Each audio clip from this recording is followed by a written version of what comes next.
నీ వైఫ్ ఆడపిల్లే, నీ చెల్లి ఆడదే కదా, నీ తల్లి ఆడదే కదా. అట్లా మీ అమ్మనో మీ చెల్లినో మీ అక్కనో నీ భార్యనో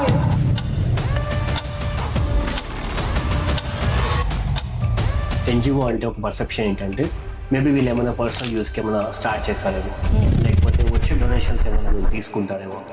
ఆ ఈవెంట్లో మీ చేత్తో మీరే ఇచ్చేయండి. ఓకే, నేను ఎవరి డబ్బులు చేత్తో తీసుకోను, అంటే నాకు ఇమ్మని అడగను, నా అకౌంట్లో వేయించుకొని ఏది చేయండి. ఏ రీజన్ వల్ల అన్ని రంగాల్లో ఉమెన్ తక్కువ ఉంటారు అని అడిగితే మీకు తెలిసి మీరు ఏం చెప్తారు? ఆ తండ్రి అనేస్తాడు, మోపిల్లాడు ఆడు చదవాలి, నీదేమో నీకు ఇంత చదివితే చాలు అని అంటాడు. నాకు చదివించడానికి స్తోమత లేదంటాడు. మోపిల్లాడికి అయితే మీ ఆఫీస్లో కానీ ఇంట్లో కానీ ఎక్కువ రోషయ్య గారితో ఫొటోస్ ఉంటాయి. సో అది ఇన్స్పిరేషనా, లేకపోతే have you learn anything from him అంటే ఏం చెప్తారు? ఎంత కోపం ఉన్నా శత్రువు వచ్చినా మిత్రుడిలాగా మాట్లాడతాడు. కౌగిలించుకుంటారు ఆయన, అంటే ఎవరినైనా. మనం చాలా మంది పేరెంట్స్ ఊర్లలో నుంచి ఆడపిల్లల్ని చదివించాలని హైదరాబాద్ పంపిస్తున్నారు. ఈ ఆడపిల్లల చదువుతో పాటు ఇంకా చాలా ఎక్స్ట్రా యాక్టివిటీస్ చేయడము ఇవి ఎక్కువైపోయాయి. సో మీరేమంటారు దాన్ని? ఫ్రీ బర్డ్ అయిపోతారు వాళ్ళు. ఆ ఫ్రీ బర్డ్ అయిపోయిందంటే ఇన్నాళ్ళు ఇంట్లో పడిన ఇది ఉంటది కదా, ఆ స్వేచ్ఛను కోరుకుంటా, ఆ స్వేచ్ఛ రైటా రాంగా అనేది చూడకుండా. ఇప్పుడు ఆ నంది అవార్డ్స్ పెద్ద హీరో కొడుకైనా లేకపోతే పెద్ద హీరో అవార్డు ఖచ్చితంగా ఇవ్వాలి అలా ఉంటుందా? మేము చేసినప్పుడు అయితే ప్యూర్లీ టాలెంటెడే ఉంది. ఇప్పుడైతే నాకు కొంచెం కనిపించట్లేదు. కూడా మిడిల్ క్లాస్ నుంచి వచ్చిన వాళ్ళు ఎవరు ఎన్జిఓ స్టార్ట్ చేసి వేరే వాళ్ళకి హెల్ప్ చేయాలి అని చాలా తక్కువ మంది అనుకుంటారు. మరి మీరు ఓన్లీ మీ క్యాస్ట్ వాళ్ళకే చేస్తారా అమ్మా, మాకు కూడా చేస్తారా? నేను అన్న ఆపదలో ఉన్న ఏ ఆడపిల్లకైనా సరే.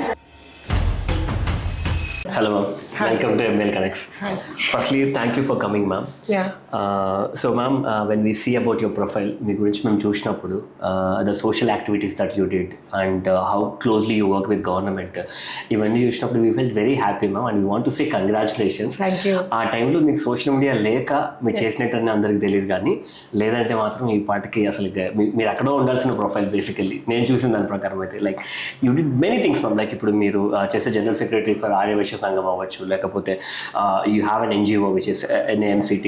సో ఇవన్నీ చూసి and at the same time you work closely with VC Sajjanar కానీ.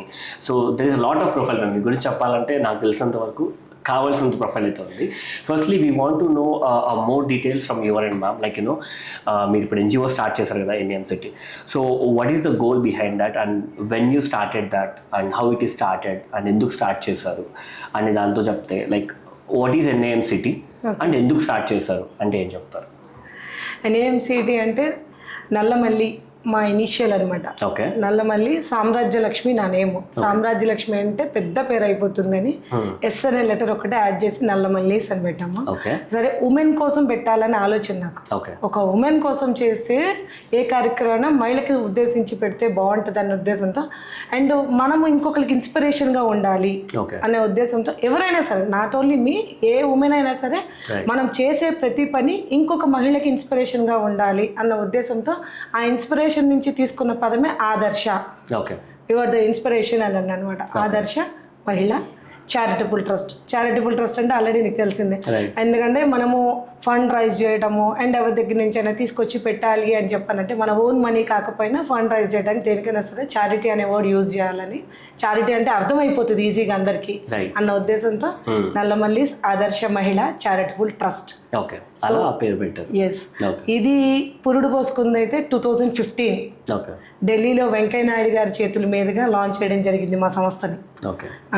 ఎందుకంటే ఒక మంచి నాయకుడి చేతుల మీదుగా చేస్తే ఆ హస్తవాసి మూలంగా నా సంస్థ ముందుకెళ్ళాలి అన్న ఉద్దేశంతో ఒక అన్న తెలిసిన అన్న అంటే అన్న త్రూ ఢిల్లీ వెళ్ళి వెంకయ్య నాయుడు గారి చేతుల మీదుగా అది ట్రస్ట్ లాంచ్ చేయడం జరిగింది. ఆ రోజు చాలా హ్యాపీ ఫీల్ అయ్యాము. ఆయన కూడా బ్లెస్ చేశారు నువ్వు మంచి మంచి కార్యక్రమాలు చేయాలని.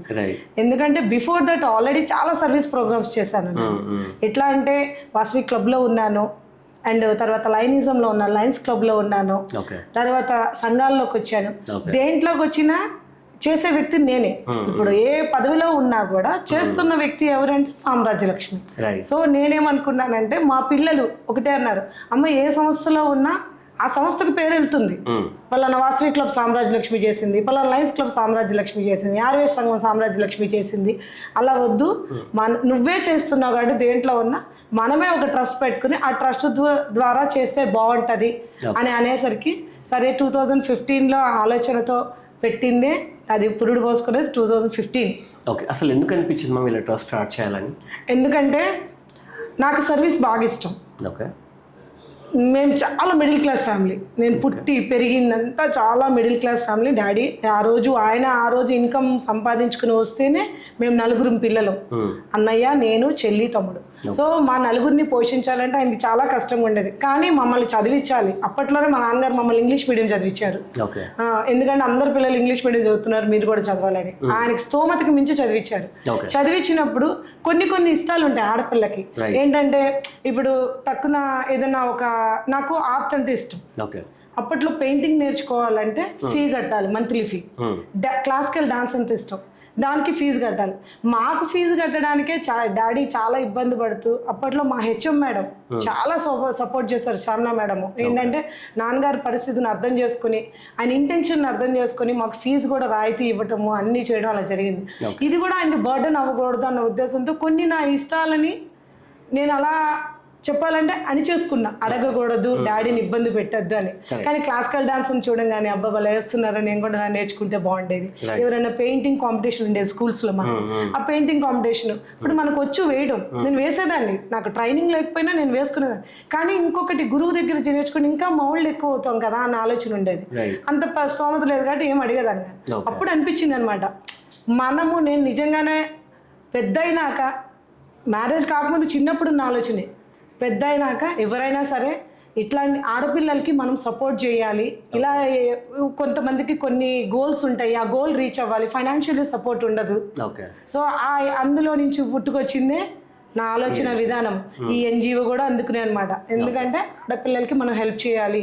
స్టూడెంట్స్ అయితే చదువు పరంగా వాళ్ళు ఇంకా హైయర్ స్టడీస్ చేయాలంటే వాళ్ళు ఫైనాన్షియల్లీ సపోర్ట్ చేయాలి.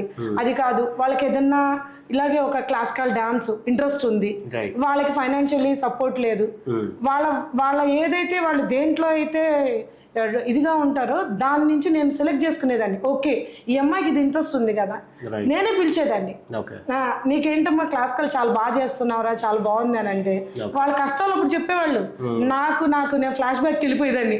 కరెక్టే కదా, నేను కూడా ఇట్లా అనుకున్నాను, చేయలేకపోయాను. ఓకే, నీకు ఇంట్రెస్ట్ ఉందారా, నేను చేస్తాను సపోర్ట్, నువ్వు ఎంతవరకు వెళ్తావు వెళ్ళు అని అలా ధైర్యం చెప్పాలన్న ఉద్దేశం, అలా ఫైనాన్షియల్లీ సపోర్ట్ చేయాలన్న ఉద్దేశం. చెయ్యాలంటే నేను చేస్తున్నానంటే అందరికి ఎట్లా తెలుస్తుంది? వాళ్ళ సామ్రాజ్యలక్ష్మికి వెళ్ళి అడగాలి అని, సామ్రాజ్యలక్ష్మి అనే వ్యక్తి తెలిస్తేనే కదా వచ్చి అడగగలుగుతారు. సో మన ఎన్జిఓ ద్వారా ఒక ఎన్జిఓని లాంచ్ చేసి ఆ ఎన్జిఓని సోషల్ మీడియాలో పెట్టి 4 తెలియజేస్తే ఆటోమేటిక్గా 10 మందికి తెలిసి వాళ్ళే వచ్చి అడుగుతారు అన్న ఉద్దేశంతో పెట్టుకున్నాం ఒక సంస్థ. ఓకే, ఈ సంస్థ ద్వారా వెళ్ళి అడిగితే కాదనరు, చేస్తారు మనకి అని. నేను ఎప్పుడు ఒకటి బిలీవ్ చేస్తా, ఏంటో తెలుసా, ఒకటి మనం పెట్టనన్నా పెట్టాలి, పెట్టే వాళ్ళనన్నా చూపియాలి. ఈ 2 ఖచ్చితంగా నేను బిలీవ్ చేస్తా. నేను పెట్టలేకపోతే పెట్టే వాళ్ళనన్నా చూపించి వాళ్ళకి ఇది చేయాలని. కరెక్ట్. అండ్ ఇంకోటి మ్యామ్, ఇప్పుడు మీరు మిడిల్ క్లాస్ నుంచి వచ్చారన్నారు. ఇప్పుడు చాలామంది కూడా మిడిల్ క్లాస్ నుంచి వచ్చిన వాళ్ళు బాగా సంపాదించుకోండి, సెటిల్ అవ్వాలి, మేము ఇంకోటి చేయాలని అనుకుంటారు. కానీ ఎవరు ఎన్జిఓ స్టార్ట్ చేసి వేరే వాళ్ళకి హెల్ప్ చేయాలి అని చాలా తక్కువ మంది అనుకుంటారు. సో మీకు ఇలా అవ్వడానికి కారణం, లేకపోతే మీరు ఇలా హెల్ప్ చేయాలని అనుకోవడానికి కారణం ఏమైనా ఉందా? లైక్ మీరు ఏదైనా స్టోరీస్ చూసారా వేరే వాళ్ళని వాళ్ళకి అవసరమని మీకు తెలిసి ఇలా ఇది స్టార్ట్ చేశారా, లేకపోతే మీకు చిన్నప్పటి నుంచే ఉందా ఇలా స్టార్ట్ చేయాలి? లేదు, ఏంటంటే నేను చెప్పాను కదా, చిన్నప్పటి నుంచి చూసి అనుకునేదాన్ని పెద్ద నాకు చెయ్యాలి అని. ఆఫ్టర్ దట్ నాకు ఎర్లీ ఏజ్ మ్యారేజ్ అయిపోయింది. మ్యారేజ్ అయిపోయినాక నా కుటుంబం, నా పిల్లల్ని వాళ్ళని చూసుకోవడమే సరిపోయింది.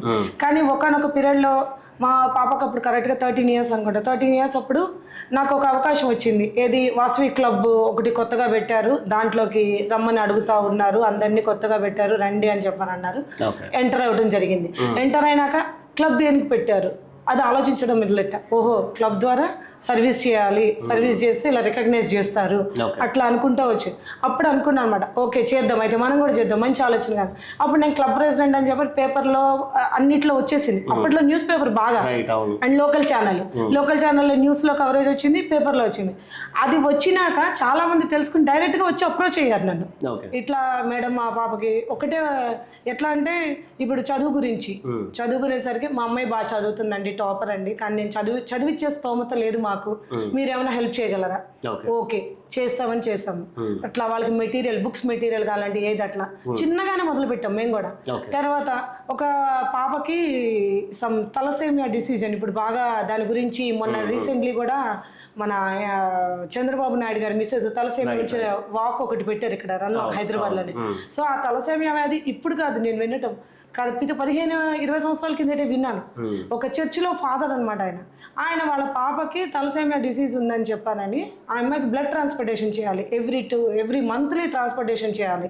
చేయాల్సి వస్తే ఆయనకి ఎవరో చెప్పారంట, ఇట్లా పలానా అప్పట్లో రాధా అని పిలిచేవాళ్ళు నన్ను అందరూ, సామ్రాజ్యలక్ష్మి అండ్ రాధా రెండు నా పేర్లే, ఇలా రాధ గారు చేస్తున్నారు, మీ అమ్మాయికి ఏమైనా హెల్ప్ చేస్తారేమో వెళ్ళి అడగండి అని అన్నారంట. ఆయన ఏమనుకున్నాడంటే ఈమె హిందువు కదా, నేను క్రిస్టియన్ కదా, చేస్తారో చేయరో అని ఆలోచించాడంట ఆయన. అయినా కూడా వచ్చారు నా దగ్గరికి. ఫస్ట్ నేను ఎవరో అనుకున్నాను, వచ్చి నిలబడ్డారు, గుమ్మం బయట బెల్ కొట్టారు, ఏంటండి ఏం కావాలన్నా, అమ్మ సామ్రాజ్యలక్ష్మి గారు మీరేనా అని చెప్పని అడిగారు. రాధా మీరేనా అంటే అవును అండి అన్న. అంటే నేను ఇలాగ నాది చర్చి ఫాదర్ అమ్మ అంటే, ఈయన ఎందుకు నా దగ్గరికి వచ్చాడు, ఆయన చర్చి ఫాదర్ కదా, హిందువులతో ఏం పని ఉంటుందా అనుకున్నాను. ఒక నిమిషం మాట్లాడచ్చా మేడం, ఆయన లోపలికి కూడా రాలేదు, గేట్ బయట గుమ్మం బయట నుండి చెప్పండి అన్న. అంటే ఇట్లా వాళ్ళ పాపని తీసుకురాలా, జస్ట్ వాళ్ళ పాపకు సంబంధించిన ఫైల్ తీసుకొచ్చాడు. మా పాపకి ఇట్లా తలసేమియా డిసీజ్ ఉందమ్మా, ఇట్లా బ్లడ్ ట్రాన్స్పోర్టేషన్ చేయాలి, మీరేమన్నా సపోర్ట్ చేయగలరా, మంత్లీ మాకు ఇంత ఖర్చు అవుతుంది, హైదరాబాద్ రావాలి వాళ్ళు, ఒంగోలు నుంచి హైదరాబాద్, మాది ఒంగోలు. సో ఒంగోలు నుంచి హైదరాబాద్ రావాలంటే ఆ ట్రాన్స్పోర్టేషన్ కానీ ఇక్కడ పాపకి ఫుడ్ కానీ అంటే అంత ఖర్చులు ఉంటాయి కదా, అవి నేను భరించలేని ఇది ఉందమ్మా, కొంచెం మీరేమైనా హెల్ప్ చేస్తారా అని అడిగాను. నేను అన్నాను మీరే చర్చి ఫాదర్ కదా, మీకు మామూలుగానే ఫండ్ రైజింగ్ ఫారెన్ ఫండింగ్ ఉంటుంది కదా, నన్ను ఎట్లా అడుగుతున్నారు అని అడిగాను. నన్ను ఎందుకు అడుగుతున్నారు, మీకు ఫండింగ్ వస్తుంది కదా అంటే, ఆయన వాళ్ళ క్రిస్టియానిటీలో జరిగేవన్నీ చెప్పాడు. ఒక చర్చి ఫాదర్ చేతికి ఎట్లా వస్తుందని ఒక సామెత ఉంది కదా, రాజు దగ్గరికి ఐస్ ముక్క మంత్రి చేతికి ఇచ్చి మంత్రి నుండి అలా అలా అలా వెళ్ళేసరి లాస్ట్కి వచ్చేసి కరిగిపోయినట్టు, అట్లాగే ఈ చర్చి ఆయన చిన్న చర్చి వాళ్ళది. సో ఆయన అదే అన్నాడు, నాకు ఫండ్ రిలీజ్ చేసిన మధ్యలో చాలా చేతులు మారుకుంటూ వచ్చేసరికి నా చేతిలో ఏం రాదమ్మా అన్నాడు. చాలా బాధ అనిపించింది. ఆయన అన్నాడు కూడా, మరి మీరు ఓన్లీ మీ క్యాస్ట్ వాళ్ళకే చేస్తారా అమ్మా, మాకు కూడా చేస్తారా? నేను అన్నా ఆపదలో ఉన్న ఏ ఆడపిల్లకైనా సరే ఏదైనా నేనన్నా నా సొంత పైసలు తీసి పెడతాను, లేకపోతే తీసుకొచ్చన్నా పెడతాను. ఓకే ఒక పని చేద్దాము, మీ పాప కోసం ఒక ఫండ్ రైజింగ్ ప్రోగ్రామ్ పెడతాను నేను, ఆ ఫండ్ రైజింగ్ ప్రోగ్రామ్ ద్వారా పాపకి నేను హెల్ప్ చేస్తానని చెప్పి. అవునా మేడం, చాలా థ్యాంక్స్ మేడం అన్నాడు. ముందు ఈ లోపల ట్రాన్స్పోర్టేషన్ జరగాలి. ఆ ఫండ్ రైజింగ్ ప్రోగ్రామ్ అంటే పెద్ద ప్రోగ్రామ్, ఖర్చుతో కూడుకునేది. సో ప్రతి నెల అతనికి 3,000 రూపీస్ ఇచ్చేదాన్ని, 3,000 రూపాయలు నా పర్సనల్ మనీ. ఏంటంటే వాళ్ళ భార్యాభర్తలు వాళ్ళ పాపని హైదరాబాద్ తీసుకురావడానికి అప్ అండ్ డౌన్ ఛార్జెస్ అప్పుడు ఎంత 500 అట్లా ఉండేది. ఆ ఛార్జెస్ పోను, పాప ఫుడ్ అని అన్ని చూసుకుని అట్లా ప్రతి నెల చేస్తా ఉన్నాడు. చేస్తా ఉంటే నేను అన్నాను, ఎన్నాళ్ళని ఇలా పాపకి మా బ్లడ్ ట్రాన్స్పోర్టేషన్ చేస్తాము, దీనికి ఏం సొల్యూషన్ లేదా అన్న. అంటే నాకు తెలియదు, అప్పుడే కొత్తగా విన్నాను కదా అది, తలసేమియా అనే డిసీజ్ ఏంటో నాకు కూడా తెలియదు. అప్పుడు ఆయన అన్నాడు, ఆపరేషన్ ఉంటుంది మేడం, చెన్నైలో ఉంది, ఇంత కాస్ట్ అవుతుంది అని చెప్పని అన్నాడు. అప్పుడు దగ్గరగా ఒక 7 to 8 lakhs అంతే చెప్పాడు నాకు. అంటే అమ్మో 7 to 8 lakhs నేను ఎంత చేయగలనా అని చెప్పని అనుకున్నా. సరే ఒక పని చేద్దాము, ఫండ్ రైజ్ చేసి పెట్టేస్తాను, ఏం పర్లేదు, ఏదైతే అది అయిందని చెప్పానని. అట్లాగే ఆ సర్వీస్లో ప్రతి ఉమెన్ది రూపాయి ఉండాలి. ఆమె రూపాయి ఇవ్వని, 2 రూపాయలు ఇవ్వని, 10 రూపాయలు ఇవ్వని. అప్పట్లో ఎక్కువ, ఇప్పుడంటే ఇప్పుడేదో ఆ క్యాజువల్ అన్నట్టుంది. కానీ అప్పుడు నేను ఏం చేశాను అంటే ప్రతి ఉమెన్ దగ్గర నుండి కలెక్ట్ చేయాలని. ఇది వచ్చేసి 2012 or 13 అనుకుంటున్నాను, 2012 or 13. ఆ టైంలో అప్పుడు ఏం చేశానంటే ఒక అనౌన్స్మెంట్ ఇచ్చాం మేము, ఇట్లా ఒక పాప హెల్త్ కోసమని ఆమె ఆపరేషన్ నిమిత్తం ఇలా ఫండ్ రైజ్ చేయాలనుకుంటున్నాము. అప్పట్లో ఉమెన్లు ఇంత సోషల్ సర్వీస్ అంటే ఇలాంటి యాక్టివిటీస్ చేయడము, కల్చరల్ ప్రోగ్రామ్స్ పెట్టడము, ఫండ్ రైజింగ్ ప్రోగ్రామ్స్ పెట్టడము అవేం మా సైడ్ అయితే లేవు. హైదరాబాద్ లాంటి సిటీస్ లో ఉన్నాయేమో కానీ మా సైడ్ లేవు. కొత్త అనిపించింది అందరికి. నేను ఎవడే సినిమా ఇండస్ట్రీ వాళ్ళని పిలిపించాము, టీవీ యాంకర్స్ పిలిపించాము, ఎందుకంటే పబ్లిక్ కి కొంచెం క్రేజ్ ఉంటుంది కదా అని. హైదరాబాద్ నుండి పిలిపించి ఆ ఫండ్ రైజింగ్ ప్రోగ్రామ్ పెట్టి మీరు ప్రతి వాళ్ళు ఒక 50 రూపాయలు ఇవ్వండి చాలు. అప్పట్లో జస్ట్ ఉమెన్ ఒక బ్లౌజ్ స్టిచ్ చేయించుకోవాలంటే 50 రూపీస్ ఉండేది. సో నేను చెప్పా, ఒక బ్లౌజ్ స్టిచ్ చేయించుకున్నారనుకోండి ఒక 50 రూపాయలు ఇవ్వండి, ఆ అమ్మాయికి ఫండ్ రైజ్ అవుతుంది అని చెప్పాను. అట్లా ఒక 5,000 మందితో ఆ ప్రోగ్రామ్ చేశాను. 5,000 ఉమెన్స్ అటెండ్ అయ్యారు. అందరూ ఎంటర్టైన్మెంట్ అయ్యారు, సెలబ్రిటీస్ కనిపించారు, అన్నీ చేశారు. ఇంకొకటి ఏంటంటే అట్ ద సేమ్ టైము జనరల్గా అందరూ అంటారు 10 కొప్పులు కలిస్తే ఒక చోట ఉండలేవని. కానీ ఆ రోజున ఆ పాప కోసం మా ఒంగోలు మొత్తం కదిలొచ్చింది. ఒంగోలు ఉన్న లేడీస్ అందరూ 50 రూపీస్ అంటే మామూలుగా అనుకుని ప్రతి ఆర్డినరీ ఉమెన్ కూడా వచ్చేసింది. ఏంటి జస్ట్ ఇంట్లో స్టిచ్చింగ్ చేసుకునే ఉమెన్ కూడా 50 రూపాయలే కదా నా 50 రూపాయలు తీసుకుని వచ్చి ఆమె తీసుకుని టికెట్ తీసుకుని ఎంట్రీ టికెట్ కూర్చుంది. ఆమె ఆ 50 రూపాయలు మొత్తం కలెక్ట్ చేసి ఆన్ స్టేజ్ ఆ అమ్మాయికి చెక్ రూపాయలు ఇచ్చేసాం స్టేజ్ మీద. అది చూసి అప్పుడు మా ఎంపీ గారు మాగుంట శ్రీనివాస్ రెడ్డి గారు వాళ్ళ వదిన గారు కావలి ఎమ్మెల్యే అనమాట, ఆమె మాగుంట పార్వతమ్మ గారు, ఆమె ఒకటే అన్నారు ఇంత మంచి కార్యక్రమం చేస్తున్నామని ఆన్ స్టేజ్ మీద 1 lakh అనౌన్స్ చేశారు. సూపర్. తర్వాత ఇంకొక లీడర్ వచ్చేసి 50,000 అన్నారు. అట్లా ఆ అమ్మాయికి 3.5 lakh కలెక్ట్ చేసి ఆ అమ్మాయి ఆపరేషన్ ఇవ్వడం జరిగింది. తర్వాత మళ్ళీ నా దగ్గరికి వచ్చాడు ఆయన, అమ్మ ఎంత పడుతుంది కదా అని. నేను అన్నాను పూర్తిగా నా మీద డిపెండ్ అవ్వద్దు, నేను ఎంతవరకు చేయగలుగుతాను అంతవరకు చేస్తాను, పాప ఆపరేషన్ చేయిద్దామన్నాను. ఆఫ్టర్ దట్ ఇంకొక 2 lakhs కలెక్ట్ చేసి ఇచ్చాను, చేయించుకున్నాడు.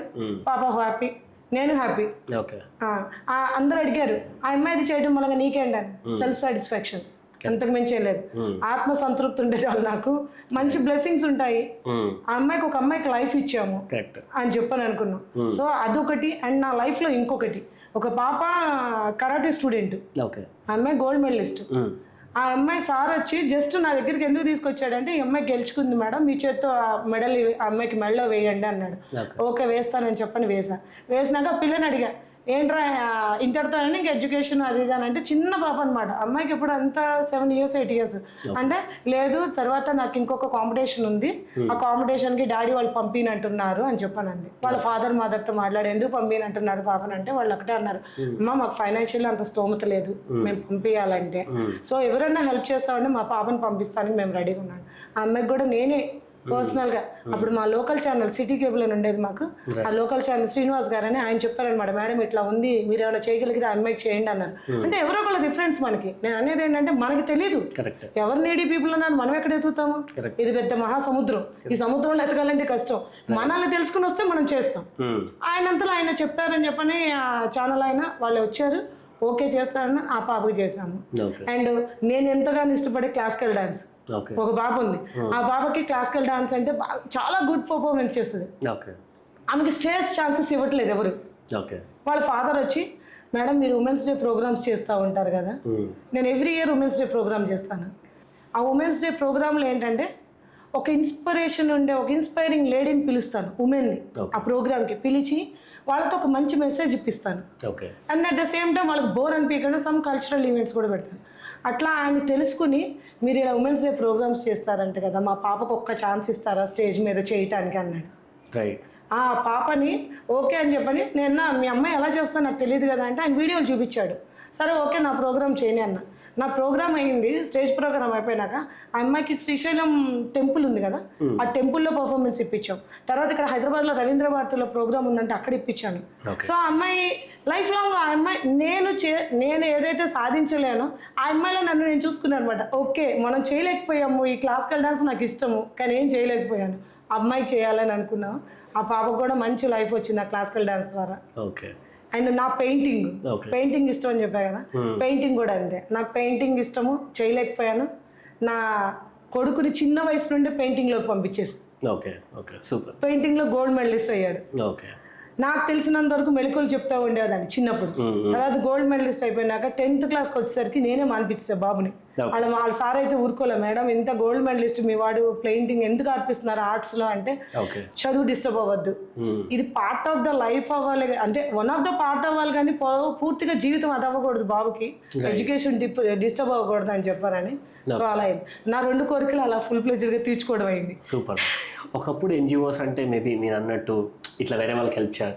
ఇప్పుడు బయట ఉన్న జనాలకి ఎన్జిఓ అంటే ఒక పర్సెప్షన్ ఏంటంటే మేబీ వీళ్ళు ఏమైనా పర్సనల్ యూస్కి ఏమైనా స్టార్ట్ చేస్తారేమో, లేకపోతే వచ్చే డొనేషన్స్ ఏమైనా వీళ్ళు తీసుకుంటారేమో అన్న ఒక మిత్తో, లేకపోతే అదే నిజమా బయట చాలామంది అలా ఉన్నారా అనేది అయితే ఒకటి ఉంది. ఇప్పుడు మీరు స్టార్ట్ చేసినప్పుడు ఇప్పుడు చాలామంది స్టార్ట్ చేస్తారు, పర్సనల్ యూస్ స్టార్ట్ చేసిన వాళ్ళు మూసేస్తారు, ఇలా చాలా జరుగుతుంటాయి. సో మీరు స్టార్ట్ చేసి ఇన్ని సంవత్సరాలు అయింది, ఇన్ని రోజుల నుంచి సక్సెస్ఫుల్గా రన్ చేస్తున్నారు.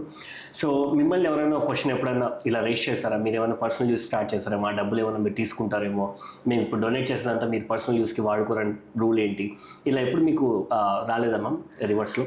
లేదు, ఎందుకంటే నా దగ్గర అదే జెన్యూనిటీ నచ్చింది అందరికి. ఎట్లా అంటే ఇప్పుడు ఎగ్జాంపుల్ నువ్వే ఉన్నావు బాలాజీ, నువ్వు నాకేదో మేడం మీరు మంచిగా ట్రస్ట్ రన్ చేస్తున్నారు కదా, నేను ఎవరికైనా స్టూడెంట్కి నేను డబ్బులు ఇస్తాను మీరు చదివించండి అని చెప్పాను అంటే నాకు ఇవ్వద్దు, నేను ఒక ఈవెంట్ చేస్తాను, ఆ ఈవెంట్కి మిమ్మల్ని పిలుస్తాను, ఆ ఈవెంట్లో మీ చేత్తో మీరే ఇచ్చేయండి, నేను ఎవరి డబ్బులు చేత్తో తీసుకోను, అంటే నాకు ఇమ్మని అడగను, నా అకౌంట్లో వేయించుకొని ఏది చేయను, ఎవరికైనా సరే ఆన్ స్పాట్ వాళ్ళ చేత్తోనే వాళ్ళకి ఇప్పిస్తే ఏమవుతుందంటే ఇచ్చే వాళ్ళకి ఒక సాటిస్ఫాక్షన్, అరే మనం ఇచ్చాము ఈ పాపకేనని, తీసుకున్న వ్యక్తికి కూడా తెలుస్తుంది ఏంటి ఇంత కష్టపడితే కానీ ఈ రోజు నాకు హెల్ప్ రాలేదు, సపోర్ట్ రాలేదని. సో అదే విధంగా కానీ ఏ వ్యక్తి ఇస్తారంటే, అందుకే చెప్పాను కదా, ఏదో మనం పెట్టనన్నా పెట్టాలి, లేకపోతే చేసే మనిషినన్నా చూపించాలి. నేను మనుషుల్ని ఎక్కువ చూపించేదాన్ని, నేను చేస్తాను, నేను పర్సనల్ గా తప్పదు, ఇంక బయట నుంచి ఎక్కడ దొరకట్లేదు, నేను పర్సనల్. ఇప్పుడు మన కరోనా పీరియడ్ వచ్చింది, కోవిడ్ పీరియడ్, ఆ టైంలో ఎవరిని అడగటానికి లేదు, అందరూ ఎందుకంటే ఉద్యోగాలు లేక ఇళ్లలో కూర్చున్నారు, వర్కర్లు మానిపించేశారు, వర్కర్లు ఇంట్లోకి రావడానికి లేదు, ఎవరిని ఎలా చేయొద్దని గేట్ బయటనే ఉన్నారు, మరి వాళ్ళకి ఉపాధి ఎట్లాగా? అప్పుడు నేను పర్సనల్ గా, మా హస్బెండ్ బ్యాంక్ ఎంప్లాయ్, సో నేను చెప్పా అండి నేను ఇలా చేయాలనుకుంటున్నాను, మనం ఎవరిని అడగద్దు, మనం ఓన్ గా చేద్దామని చెప్పానని. కోవిడ్ ఫస్ట్ వేవ్ లో నేనే దగ్గరుండి ఇంట్లోనే కుక్ చేయటము, లేకపోతే ఫుడ్ ఐటమ్స్ తెప్పించడము చేసి మా గేట్ బయటే, మా విల్లాస్ గేట్ బయటనే అందరికి అక్కడికి పిలిపించి, ఎవరెవరైతే మా చుట్టుపక్కలంతా అపార్ట్మెంట్స్, సో అపార్ట్మెంట్స్ లో ఉండే వాచ్మెన్స్ ని, అపార్ట్మెంట్స్ లో వర్క్ చేసే పని వాళ్ళని అందరినీ పిలిపించి ఆ గేట్ బయటనే ఇచ్చేదాన్ని. అదే నేను అంటుంది, ఎవరైనా ఇవ్వాలి అని అనుకుంటే ఆ పర్సన్ ఆ ఈవెంట్కి పిలిపించేదాన్ని, మీ చేత మీరు ఇచ్చేయండి అన్న. నేను రీసెంట్లీ ఒక పాపకి ఎడ్యుకేషన్ పరంగా ఫీజు కట్టాలి, చాలా టాపర్ ఆ పిల్ల, కానీ కాలేజ్ ఫీజు కట్టలేదు. రీసెంట్లీ మొన్న మార్చిలో ఉమెన్స్ డే ప్రోగ్రాంలో మేము చేసింది, ఆ స్టూడెంట్కి ఇమీడియట్గా నాకు ఒక బ్రదర్ చెప్పాడు, అక్క పలానా వాళ్ళు ఉన్నారు, వాళ్ళు చదివించడానికి ముందుంటారు అని అంటే వెళ్ళి నేను మాట్లాడాను, ఆయనకి చెప్పాను ఇట్లా సిచ్యుయేషన్ ఇది, పాపకి ఇంత పర్సంటేజ్ ఉంది, సో ఆ పాపకి 70,000 ఫీజు తక్కువైంది, 60,000 ఆల్రెడీ ఎవరో సపోర్ట్ చేశారంట, ఇంకా 70,000 కావాలి. నేను ఆమెకి ముందే చెప్పా, అమ్మ నేను ఒక 10,000 అయితే సపోర్ట్ చేయగలను అని అన్నాను, కాదని ఇదేదో లక్కీగా దొరికింది కదా అని ఆయన దగ్గరికి వెళ్ళాము, ఆయన కూడా ఒప్పుకున్నారు. ఒప్పుకుని వెంటనే ఆన్ స్టేజ్ ఆ పాపకి చెక్ రూపేణ ఆ పిల్లకి ఇచ్చేయడం జరిగింది. ఆ అమ్మాయి కూడా చెప్పాను, నువ్వు ఇది చదవడం ఇంతటితో ఆపడం కాదు, నువ్వు ఇది కంటిన్యూషన్ చేసి ఇలా టాపర్గా ఉంటే కనుక నువ్వు ఎంతవరకు చదువుతానో అంతవరకు నేను సపోర్ట్ చేస్తానని చెప్పాను. సో అదే విధంగా కానీ పైసలు అయితే మనం తీసుకోం ఎవరి దగ్గర, మాకు అకౌంట్లో వేయమని ఎవరిని అడగము, మాకు ఇవ్వమని చెప్పం. సో ఆ జెన్యూనిటీ నచ్చింది కాబట్టి మా పాపతో చదువుతున్న, మా పాపతో వర్క్ చేస్తున్న కొలీగ్స్ కానీ, బాబుతో వర్క్ చేస్తున్న కొలీగ్స్ కానీ, వాళ్ళగా వాళ్ళు అంటే మీ ప్రోగ్రాంలో మేము ఇస్తాము అని చెప్పని ముందుకు వస్తారు. ఈసారి ఏం చేస్తున్నారు ప్రోగ్రామ్ అని అడుగుతారు, సర్వీస్ ప్రోగ్రామ్ ఏం చేస్తున్నారు, మమ్మల్ని ఏమి ఇమ్మంటారా అని అడుగుతారు. ఆ గుడ్ విల్ అయితే ఉంది మా సంస్థకి. ఓకే, ఇప్పుడు మీరు చెప్పిన స్టోరీస్ అన్ని మోస్ట్లీ ఉమెన్ స్టోరీస్ ఉన్నాయి, అంటే మన ఆర్గనైజేషన్ ఓన్లీ ఉమెన్స్కే హెల్ప్ చేసే ఆర్గనైజేషన్ మ్యామ్? ఎస్, అందుకే ఆదర్శ మహిళ అని పెట్టింది, only for women. Okay, why only women ma'am? Like ఎందుకు మీకేమైనా ఇన్సిడెంట్ జరిగింటే అలా ఓన్లీ ఉమెన్కి స్టార్ట్ చేస్తారా, లేకపోతే what is the story behind that? Story behind that అంటే ఇప్పుడు ఒక ఉమెన్కి చెప్పాను కదా, ఎన్నో కోరికలు ఉంటాయి వాళ్ళకి, వాళ్ళు కొన్ని వ్యక్తిపరచం భర్త ముందైనా చెప్పలేరు. ఇప్పుడు నాకు ఈ కోరిక ఉంది, నాకు ఇది చేయాలని ఉంది అని అనేది. నాకేంటంటే ఆడపిల్లలు చిన్న వయసు నుండే కష్టపడే ఆడపిల్లలు చాలా మందిని చూశాను. నేనే అనుకుంటే నాకన్నా హీనంగా బతికిన పిల్లలు కూడా ఉన్నారు, ఆడపిల్లలు ఫ్రమ్ చైల్డ్హుడ్ నుంచి. అప్పుడు అనిపించింది అనమాట, ఇప్పుడు అనాథ శరణాలయాల్లో ఆడపిల్లలకి కోరికలు ఉంటాయి, ఏదో ఒక ఐస్ క్రీమ్ తినాలనిపిస్తుంది ఆర్ఫనైజ్డ్ హోమ్లో, జస్ట్ అది ఆర్ఫనైజ్ హోమ్లో వాళ్ళని అడగలేరు మాకు ఐస్ క్రీమ్ కావాలి, వాళ్ళది ఎక్కడ చూస్తారు, బయట పిల్లలు తింటా ఉంటారు చూడటం, లేకపోతే స్కూల్స్కి వెళ్తారు, ఆర్ఫనైజ్డ్ హోమ్లో కూడా పిల్లలు స్కూల్స్కి పంపిస్తారు, ఆ స్కూల్లో ఇంకొక స్టూడెంట్ తింటంగా చూస్తారు. సో వాళ్ళకి ఎవరిని అడుగుతారు ఆడపిల్లలు, మగపిల్లడు అంటే ఏదైనా చేసి ఎట్లయినా బతికేస్తాడని అందరూ అంటారు, అవునా? సో మగపిల్లాడు ఎట్లయినా బతికేస్తాడని అంటారు, మగపిల్లాడు నిక్కరేసుకుని తిరిగి ఆవిడే మాట్లాడాడు, కానీ ఆడపిల్ల అలా నిక్కరేసుకుని తిరగలేదు కదా. ఆడపిల్లకి భగవంతుడు ఇచ్చిన శరీర తత్వాన్ని కప్పుకునే సంస్కృతి ఉందని భారతదేశం అంటే. సో అందుకనే నేనేంటంటే, అందుకనే ఆడపిల్ల అయితే ఏది నోరు తెచ్చి అడగలేదు, ఆడపిల్లకి చేస్తేనే బాగుంటది. చాలా మంది నన్ను అడిగారు, ఈరోజు నువ్వు అడుగుతున్నావు, చాలా మంది మేడం స్కాలర్షిప్లు మా మగపిల్లలకి ఎందుకు ఇవ్వరు, మీరు ఆడపిల్లలకి ఎందుకు ఇస్తారంటే, అరే ఆడపిల్లలకి పర్సంటేజ్ రిజర్వేషన్ అంటారు, అదంటారు ఇదంటారు, కానీ ఎక్కడా రానివ్వటం లేదు, అన్ని చోట్ల తొక్కేస్తున్నారు ఆడపిల్లల్ని, కాంపిటీషన్ లో ప్రతి దాంట్లో కాంపిటీషన్ వచ్చేస్తారు, నువ్వేంది చదివేదని అంటారు.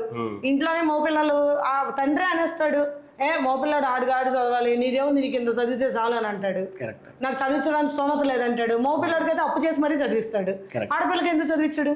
కరెక్ట్. సో ఇవన్నీ నేను అనుకున్నాను అనమాట. ఓకే, ఆడపిల్లకి సపోర్ట్ చాలా తక్కువ ఉంది కాబట్టి ఆడపిల్లకి మనలాంటి సంస్థలు ముందుకు వచ్చి సపోర్ట్ చేస్తే వాళ్ళకు ఒక ధైర్యం ఉంటుంది.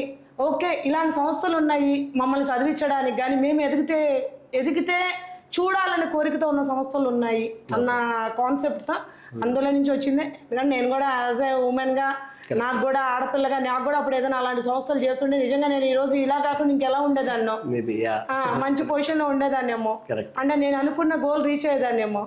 సో అందుకుని ఏదైనా ఆడపిల్ల ధైర్యంగా ముందుకు స్టెప్ వేయాలి, వెనక్కి వెళ్ళొద్దు, ఇలాంటి సంస్థలు ఉన్నాయి మాకు హెల్ప్ చేయడానికి అన్న ఉద్దేశంలో నుంచి అందుకే ఏది చేసినా మేము ఆడపిల్లలకి సంబంధించే చేస్తాం అనమాట. Definitely ma'am. ఇంకా మీలాంటి వాళ్ళు చాలా రావాలి. ఎందుకంటే ఇప్పుడు కూడా మీరు ఏ రంగంలో తీసుకున్నా ఉమెన్ చాలా తక్కువ మంది ఉంటారు. ఈవెన్ దో బయట అందరం మెన్ ఉమెన్ ఈక్వలే కదా అని అన్నా కూడా మీరు ఏ ఫీల్డ్ తీసుకున్నా ఉమెన్ చాలా తక్కువ ఉంటారు. సో మీ అనలైజేషన్ ప్రకారం ఈవెన్ చదువుకునేటప్పుడు అబ్బాయిలు అమ్మాయిలు ఈక్వల్గా ఉన్నా కూడా ఒక జాబ్ వచ్చేసరికి ఒక బయటికి వెళ్ళి ఏదన్నా చేయాలి అని అనుకున్నప్పుడు ఖచ్చితంగా ఆ రంగంలో ఉమెన్ తక్కువే ఉంటారు. So what will be the reason ma'am? అంటే మైండ్ సెట్టా, లేకపోతే జనాలు అట్లా ఉమెన్ని తొక్కేస్తున్నారా, లేకపోతే ఏ రీజన్ వల్ల అన్ని రంగాల్లో ఉమెన్ తక్కువ ఉంటారు అని అడిగితే మీకు తెలిసి మీరు ఏం చెప్తారు? నాకు తెలిసి ఆడపిల్ల బయటికి రావాలంటే ఫస్ట్ ఆపేసేది, బ్రేక్ వేసేది తల్లిదండ్రులు. అవును, తల్లిదండ్రులే బ్రేక్ వేసేస్తారు. ఏం చేస్తావులే, మా ఆడపిల్ల జాగ్రత్త కావాలి, నువ్వు అక్కడ దాకా వెళ్ళి చదువుకోవటము అని చెప్పాను. అంటే మా అప్పటి నుంచి ఇప్పటికీ అది జరుగుతుంది, కానీ ఇప్పుడైతే కొంచెం చాలా చేంజ్ వచ్చేసింది, కొంచెం కాదు. కరెక్ట్. ఎందుకంటే ఆడపిల్లకి ఇప్పుడు రైట్స్ ఇచ్చేసారు తల్లిదండ్రులు. నువ్వు చదవాలనుకుంటున్నా ఓకే చదువు, కానీ ఏంటంటే అది కరెక్ట్గా యూజ్ చేసుకోవట్లేదు ఆడపిల్ల కూడా. కరెక్ట్.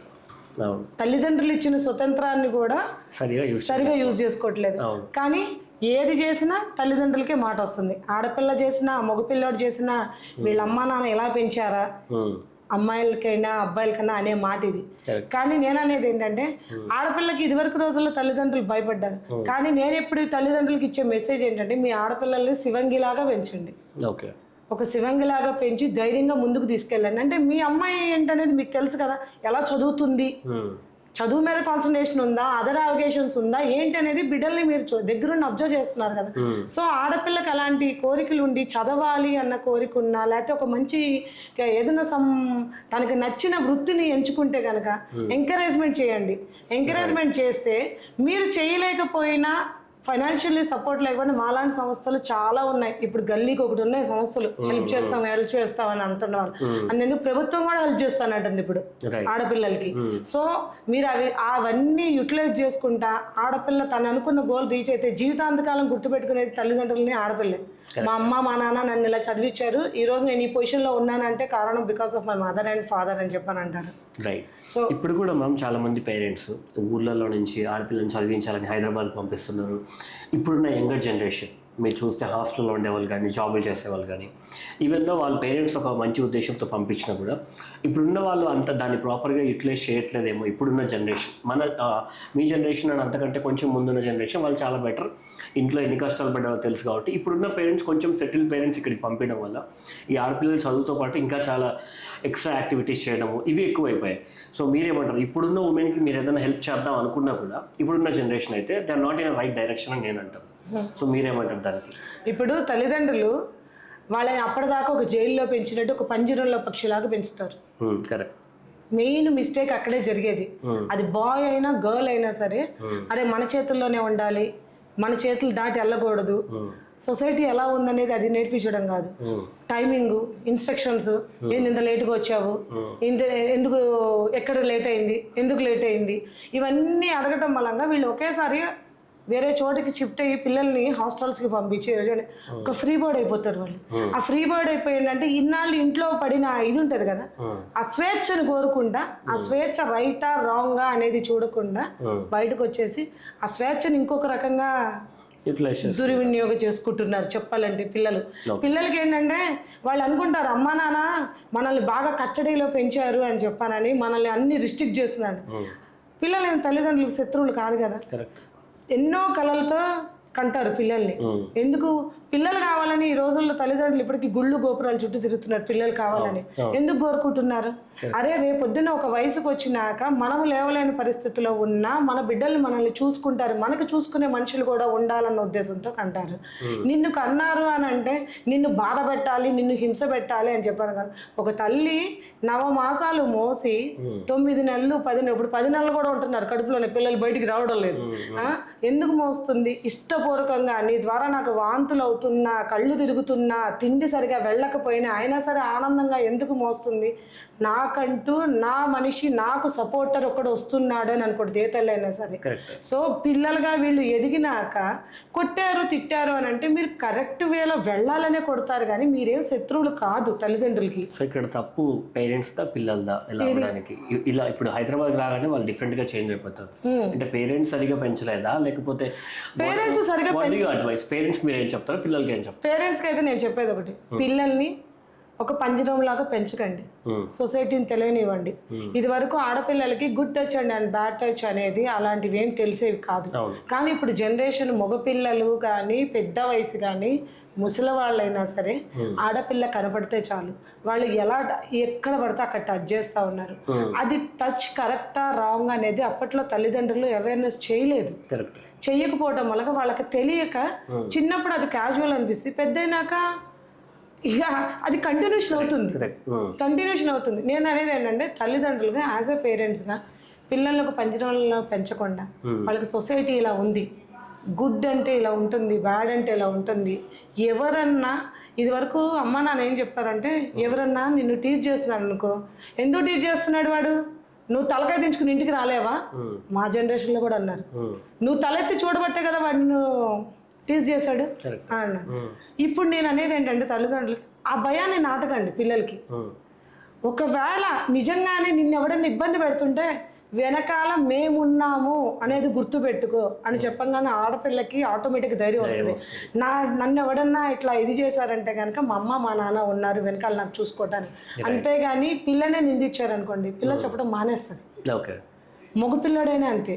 ఇప్పుడు మగపిల్లోడికి ఒక ఇయర్ వచ్చేసరికి వాడికి అది మంచిగా చెడ అనేది తెలియదు, ఏది ఈవెన్ స్మోకింగ్ అయినా అవన్నీ అదేదో కొత్త ఏందో చూద్దామని అనుకుంటాడు.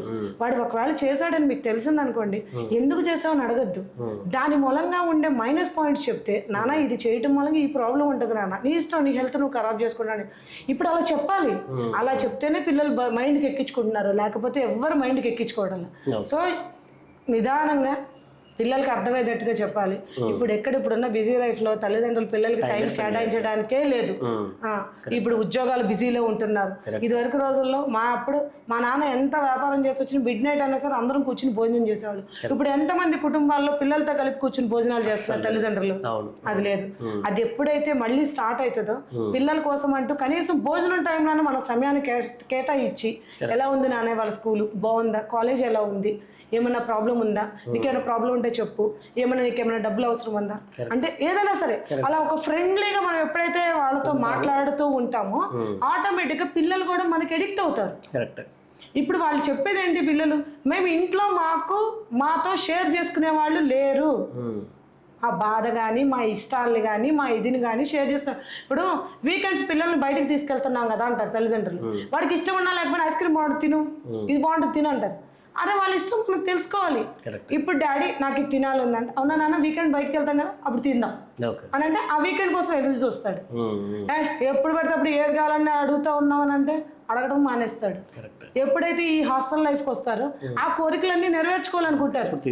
నాన్న దగ్గర అమ్మ దగ్గర మనం ఈ కోరికలు నెరవేరలేదు కాబట్టి నెరవేర్చుకోవాలనుకుంటారు. సో నేను ఎవ్రీ పేరెంట్కి ఒకటే చెప్తాను, మీ పిల్లల కోసం కొంత టైము మీరేం గంటలు కూడా అక్కర్లా, ఆ భోజనం చేసి ఆ 10 నిమిషాలన్నా వాళ్ళ కోసం కేటాయించండి, సరదాగా వాళ్ళతో మాట్లాడండి, వాళ్ళతో ఒక ఫ్రెండ్ లాగా మాట్లాడండి. కానీ నేను ఒక ఇది ఇంటికి పెద్ద, నేను సీరియస్గానే ఉండాలి, లేకపోతే వాళ్ళు మాట వినరు. ఆ జనరేషన్, ఆ జమానా పోయింది. ఇప్పుడు మీరు పిల్లలతో ఫ్రెండ్లీగా, ఎంత ఫ్రెండ్లీగా ఉంటే నీతో అంత ఫ్రెండ్లీగా ఉంటారు నీ పిల్లలు, ఎవ్రీథింగ్ షేర్ చేసుకుంటారు. ఈవెన్ వాళ్ళు ఇన్ ఫ్యూచర్లో వాళ్ళు ఏదైనా లవ్ అఫేర్ ఉన్నా కూడా మీకే డైరెక్ట్గా చెప్తారు. అది కరెక్ట్ కాదో మనం చెప్పగలుగుతాం, పేరెంట్గా మనం తర్వాత చెప్పొచ్చు. ముందు వాళ్ళు మాట్లాడే ఇది ఇవ్వండి, ఆ స్వతంత్రాన్ని ఇచ్చి పిల్లలతో షేర్ చేసుకుంటే ఏదైనా సరే ఫ్రెండ్లీగా ఉంటే కంపల్సరీగా మొత్తం సొసైటీలోనే చేంజ్ వస్తుంది. మగ పిల్లడు ఇలా మిస్బిహేవ్ చేయడం ఆడపిల్లతో, కొంచెం మంచి చెడు ఆడపిల్ల మన ఇంట్లో ఆడపిల్ల లెక్కనే, లేకపోతే కొన్ని బెస్ట్ ఎగ్జాంపుల్స్ చెప్తూ ఉండాలి. జస్ట్ అలా కూర్చున్నప్పుడే వాడు ఇలా చేశాడు రా, వాడి ఇంట్లోనే వాడి అక్క ఉంది కదా, అట్లా చెయ్యొచ్చా అనంటే వీడు ఆలోచిస్తాడు కదా. నువ్వు చేసావు అని అంటే వాడు ఫీల్ అవుతాడు. ఎవరినో ఎగ్జాంపుల్ చేసి చూపించావు అనుకో వాడేం ఫీల్ అవడు, ఆహా ఆలోచిస్తాడు, ఆలోచించడం మొదలెడతాడు, కరెక్టే కదా మన ఇంట్లో ఆడపిల్ల లెక్కే కదా అని. ఇప్పుడు అది చేయడం లేదు కాబట్టి తప్పు జరిగినాక పేరెంట్స్ బయటకు వస్తున్నారు. పిల్లలు తప్పులు చేసినాక బయటకు రావడం కాదు, ముందు నుండే మనకి నచ్చినట్టుగా. ఇప్పుడు ఒక చెట్టు ఉంది నాన్న, తీగ ఎగ్జాంపుల్, ఒక తీగ చెట్టు ఉంటుంది. ఆ తీగ చెట్టు మనం అలా వదిలేస్తే అది పిచ్చి పిచ్చి పిచ్చి పిచ్చిగా కిందే ఫ్లోర్ మీద ఎదిగేస్తుంది. అదే మనకి ఇంటికి డెకరేషన్గా దాన్ని తయారు చేయాలి అని అంటే కనుక ఏం చేస్తాం, ఆ చెట్టుకి ఒక కర్ర పాతి దానికి ఒక తాడు కట్టి చుట్టి దానికి ఎలా కావాలో మనం అలా మౌల్డ్ చేసుకుంటాం. మన పిల్లలు కూడా అంతే, మనం ఎలా కావాలంటే అలా మౌల్డ్ చేసుకుంటే మన పిల్లలు అదే విధంగా ఎదుగుతారు. అది ఎలా చెట్టు మీద అయితే మనం కాన్సన్ట్రేట్ చేసి మనకు నచ్చిన విధంగా డెకరేషన్ గా తయారు చేసుకున్నామో మన పిల్లలు కూడా మనకు అలంకారం లాంటి వాళ్ళు. మనం ఎంత అందంగా వాళ్ళని మౌల్డ్ చేసుకుంటే వాళ్ళు అంత అందంగా మౌల్డ్ అవుతారు, మగ పిల్లడైనా ఆడపిల్లైనా. లేనిపోయింది జనాలతో తిట్టించడం తప్పితే ఏం లేదు ఇప్పుడు. కరెక్ట్. నాట్ ఓన్లీ పిల్లలు మ్యామ్, ఇప్పుడు మీరు ఆల్రెడీ షీ టీంలో వర్క్ చేస్తారు కదా Nayak Telangana. So when you're working for she team, మీ దగ్గరికి ఎలాంటి కేసులు వచ్చాయి మ్యామ్? ఇప్పుడు వైఫ్ అండ్ హస్బెండ్ కూడా మ్యారేజ్ అయ్యాక రిలేషన్ ఎక్కువ రోజులు ఉండట్లేదు, మ్యారేడ్ రిలేషన్స్ ఎక్కువ ఫెయిల్ అయిపోతున్నాయి. ఇప్పుడున్న జనరేషన్ మ్యారేజ్ అంటే భయపడుతున్నారు. సో మీకు షీ టీంలో ఉన్నప్పుడు ఎలాంటి కేసులు వచ్చేవి? అండ్ ఏదైనా ఒక case where you face and కాంప్రమైజ్డో లేకపోతే అవ్వలేదు, అలాంటి ఒక కేసు ఏదైనా చెప్పమంటే ఏం చెప్తారు? అలా అంటే మాకు సెంచరీలు ఉన్నాయి నాకు. ఓకే. కేసెస్ రీయూనియన్ చేసింది చాలా వరకు. కేసులు ఏంటంటే ఇప్పుడు ఉద్యోగాలు ఎక్కువ సాఫ్ట్వేర్ అనేసరికి మన హైదరాబాద్, సో హైదరాబాద్ వచ్చేస్తున్నారు. భార్యాభర్తలు పెళ్లిళ్ళు అయిపోయిన వెంటనే, పెళ్ళైన వెంటనే రాగానే ఇవి రెండు వాతావరణం నుంచి, కొత్త వాతావరణాల నుంచి వచ్చిన వైఫ్ అండ్ హస్బెండ్ గాలి. ఇప్పుడు అంటా చూడు, ఒక వర్షాన్ని ఎండని కలిపితే ఎలా ఉంటుంది, రెండు కలిపి పడ్డాయి అనుకో ఎట్లా ఉంటుంది, ఎండ ఉండి వాన ఉంటే వడగళ్ళ వానలాగా తయారవుతుంది. ఆ ఇది తట్టుకోలేదు. ఇది కూడా అంతే, రెండు different cultures and different natures నుండి వచ్చిన పిల్లలు వీళ్ళిద్దరు. వాళ్ళకి మనం దగ్గర ఉండాలి. మనం దగ్గర ఉంటేనే పిల్లలకి ఏంటంటే మంచి చెడు అనేది చెప్పడానికి ఉంటుంది. నీ ఇష్టం ఒకటి ఉంటుంది, ఆడపిల్ల ఇష్టం ఒకటి ఉంటుంది. ఆ ఇష్టాలు వాళ్ళు అర్థం చేసుకోవడానికి 1-2 years పడుతుంది. ఆ ఇష్టాలు 1-2 years పడుతుంది. ఆ 1-2 years తల్లిదండ్రులు ఏమనుకుంటారంటే వాళ్ళు హ్యాపీగా ఎంజాయ్ చేస్తారు, ఒక వాళ్ళని వదిలేస్తే అని చెప్పని అనుకుంటారు. వాళ్ళు అది వదిలేయటం మూలంగా జరిగే మిస్టేక్స్ ఏంటంటే, అంటే నాకు వచ్చిన కేసులు చెప్తున్నా, వదిలేయటం మూలంగా వచ్చిన కష్టాలు ఏంటంటే, నీకు ఒక ఇష్టం ఉంటుంది, ఆ అమ్మాయికి ఒక ఇష్టం ఉంటుంది. నీ ఇష్టాన్ని ఆ అమ్మాయిని నీకు తెలీదు, నువ్వేం పెట్టాలో తెలీదు, ఏం తినిపించాలో తెలీదు. నీకు నచ్చింది నువ్వు చెప్పేస్తావు అమ్మాయికి. ఆ అమ్మాయి ఏమనుకుంటుంది, నేను ఏమైనా వంటదాన్నా ఏంటి నాకు చెప్తున్నాడు, నేను కూడా ఉద్యోగం చేస్తాను అంటే నా ఇష్టాలు తెలుసుకోడా. మగపిల్లడికి ఆలోచన రాదు, తక్కువ ఆలోచన. ఆడపిల్ల సమ్ ఎక్స్పెక్ట్ చేస్తుంది, ఇట్లా అడిగితే బాగుండు నా హస్బెండ్ నన్ను, నీకేమి ఇష్టం అనేది. అది సంబంధం చూడంగానే పెళ్లి చేసేస్తున్నారు, ఇంకా వాళ్ళ ఇష్టాలు ఎప్పుడు తెలుసుకుంటారు? ఈ 2 ఏళ్లలో ఆ డిస్టర్బెన్స్ వచ్చేస్తుంది. పెళ్ళైన 2 ఏళ్లలో ఖచ్చితంగా డిస్టర్బెన్సెస్ తోనే ఉంటారు. వాళ్ళు జర్నీ చేయడానికి ఇంకా టైం పడుతుంది అన్నమాట. అందుకే పెద్దవాళ్ళు ఉండాలి కంపల్సరీ అంట నేను ఎవరికైనా సరే. ఈవెన్ దో నా ఫ్రెండ్స్ కానీ నేను చెప్తా, పెళ్ళయింది కదా అని పిల్లలతో వేరు కాపురం పెట్టించడం అవన్నీ చెయ్యొద్దు, ఇన్వాల్వ్ అవ్వద్దు. అబ్జర్వ్ చేయండి పిల్లల్ని, మంచి చెడు అనేది. In case if they are doing any wrong అంటే కనుక వాళ్ళనే పిలిచి పర్సనల్గా, కాదు నా అమ్మాయి కూడా ఎవరికి చెప్పుకుంటుంది, నువ్వే అడగాలి కదా అని మోపిల్లడు చెప్పాలి. ఆడపిల్ల అనుకో, కోడలు అనుకో, మన అమ్మాయి అనుకునే, నాన్న ఎట్లా నాన్న వాడికి ఇది ఇష్టం నాన్న అది చూడనండి అంటే అలా చెప్పేవాళ్ళు ఇప్పుడు లేరు కాబట్టి తొందరగా విడిపోతున్నారు. కేవలం ఇష్టాల మూలంగానే. నీ ఇష్టం నేను తెలుసుకోలేదు, నా ఇష్టం నువ్వు తెలుసుకోలేదు, నువ్వు నా కోసం టైం కేటాయించలేదు, నేను నీ కోసం టైం కేటాయించలేదు, నువ్వు ఎప్పుడు చూసినా మీ అమ్మ వాళ్ళ ఇంటికాడ ఉంటాను, అక్కడికి వెళ్తానంటావు అని ఇతను అంటాం, ఈమెమో మీ అమ్మనే చూసుకుంటావు కానీ నా గురించి పట్టించుకోవాలంటావు. ఇవే ఏం లేదు. ఆ చిన్న చిలికి గాలివాన ఎట్లయితుంది అంటే పేరెంట్స్ దూరంగా ఇంకా ఎక్కువ అయిపోతుంది. ఓకే, సో మీరేమంటారు అంటే పేరెంట్స్తో పాటు ఉంటే పిల్లలు తక్కువ చెడిపోయే ఛాన్స్ ఉంటుంది. ఎస్, విడిపోయే ఛాన్సెస్. ఓకే, ఒక భార్యాభర్తలుగా వాళ్ళు లైఫ్ జర్నీ కరెక్ట్ గా ఉండాలంటే ఆ ట్రైన్ పట్టాల లాంటిది వైఫ్ అండ్ హస్బెండ్ అనేది. ఎప్పుడైతే కుటుంబం అనే ట్రైన్ కరెక్ట్ గా ఆ పట్టాల మీద నీట్ గా వెళ్తుందో జర్నీ బాగుంటది.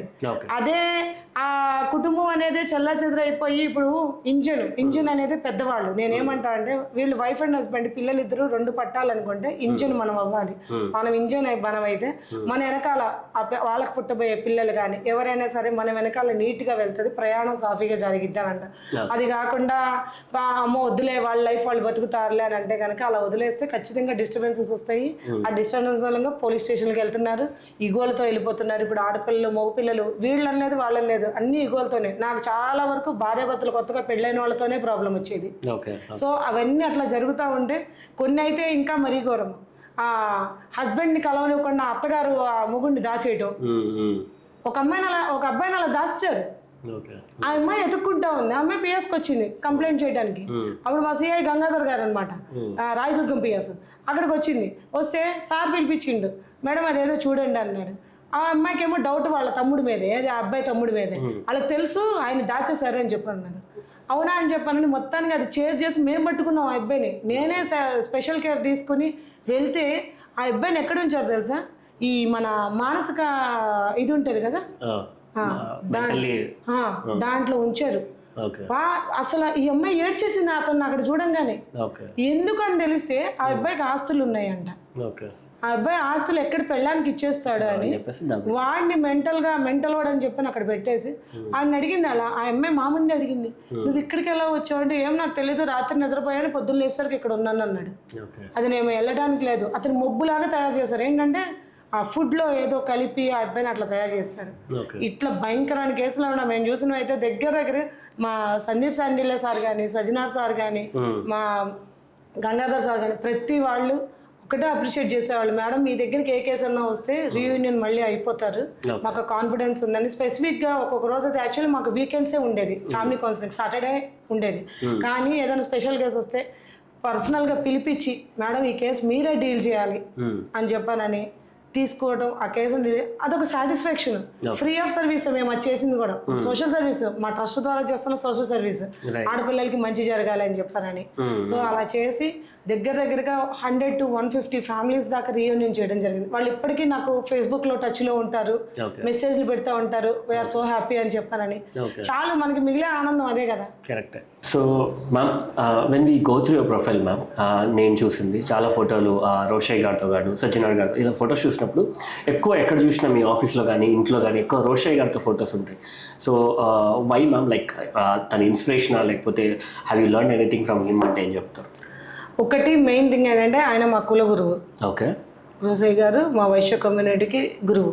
అండ్ నెక్స్ట్ ఏంటంటే పాలిటిక్స్ ఆయన దగ్గర నుండి నేను నేర్చుకుంది ఏంటంటే ఆయన పెట్టిన బడ్జెట్ ప్రవేశపెట్టినవి కానీ, ఆయన ప్లానింగ్ కానీ, మాట్లాడే విధానం కానీ, ఎంత కోపం ఉన్నా శత్రువు వచ్చినా మిత్రుడిలాగా మాట్లాడతాడు ఆయన. కానీ అంటే అలా మాట్లాడాలని నేర్చుకున్నాం. దెబ్బేయాల్సిన టైంలో దెబ్బేసేయాలి అని అది తెలుసుకున్నాం. నవ్వుతూ మాట్లాడాలి, శత్రువు అయినా సరే నవ్వు తెచ్చుకునైనా మాట్లాడాలి. కౌగిలించుకుంటారు ఆయన, అంటే ఎవరినైనా సరే ఆలింగనం చేసుకుంటారు. సో ఓహో ఇది కూడా ఒక టైప్ ఆఫ్ రాజకీయం అనమాట అని చెప్పాను. పొలిటికల్గా అయితే పెద్ద ఆయన దగ్గర నుండి నేర్చుకోవాలంటే అది కమ్యూనిటీ అండ్ ఆ బిహేవియర్ అది మీకు ఈ రెండు నచ్చాయి. ఓకే. సో మీరు కూడా నిజాంపేటలో మున్సిపల్ కోఆపరేటర్గా కంటెస్ట్ చేశారు అండ్ సెన్సార్ బోర్డ్లో వర్క్ చేశారు. So how is the political journey ma'am? ఇంతకుముందు పొలిటికల్లో మీరు ఏం చేశారు, ఆ ఎక్స్పీరియన్స్ ఒకసారి షేర్ చేయగలరు? యాక్చువల్లీ నాకు మేము ఒంగోలులో ఉన్నప్పుడే నాకు అప్పుడు కార్పొరేటర్గా కంటెస్ట్ చేయడానికి అవకాశం వచ్చింది. కానీ అప్పుడు నాకు చిన్నపిల్లలు అవడం మూలంగా సో మా హస్బెండ్ ఒకటే చెప్పారు, పిల్లలు చిన్నపిల్లలు కాబట్టి కష్టమవుతుంది పొలిటికల్ ఎంట్రీలోకి వెళ్తే అని చెప్పానని.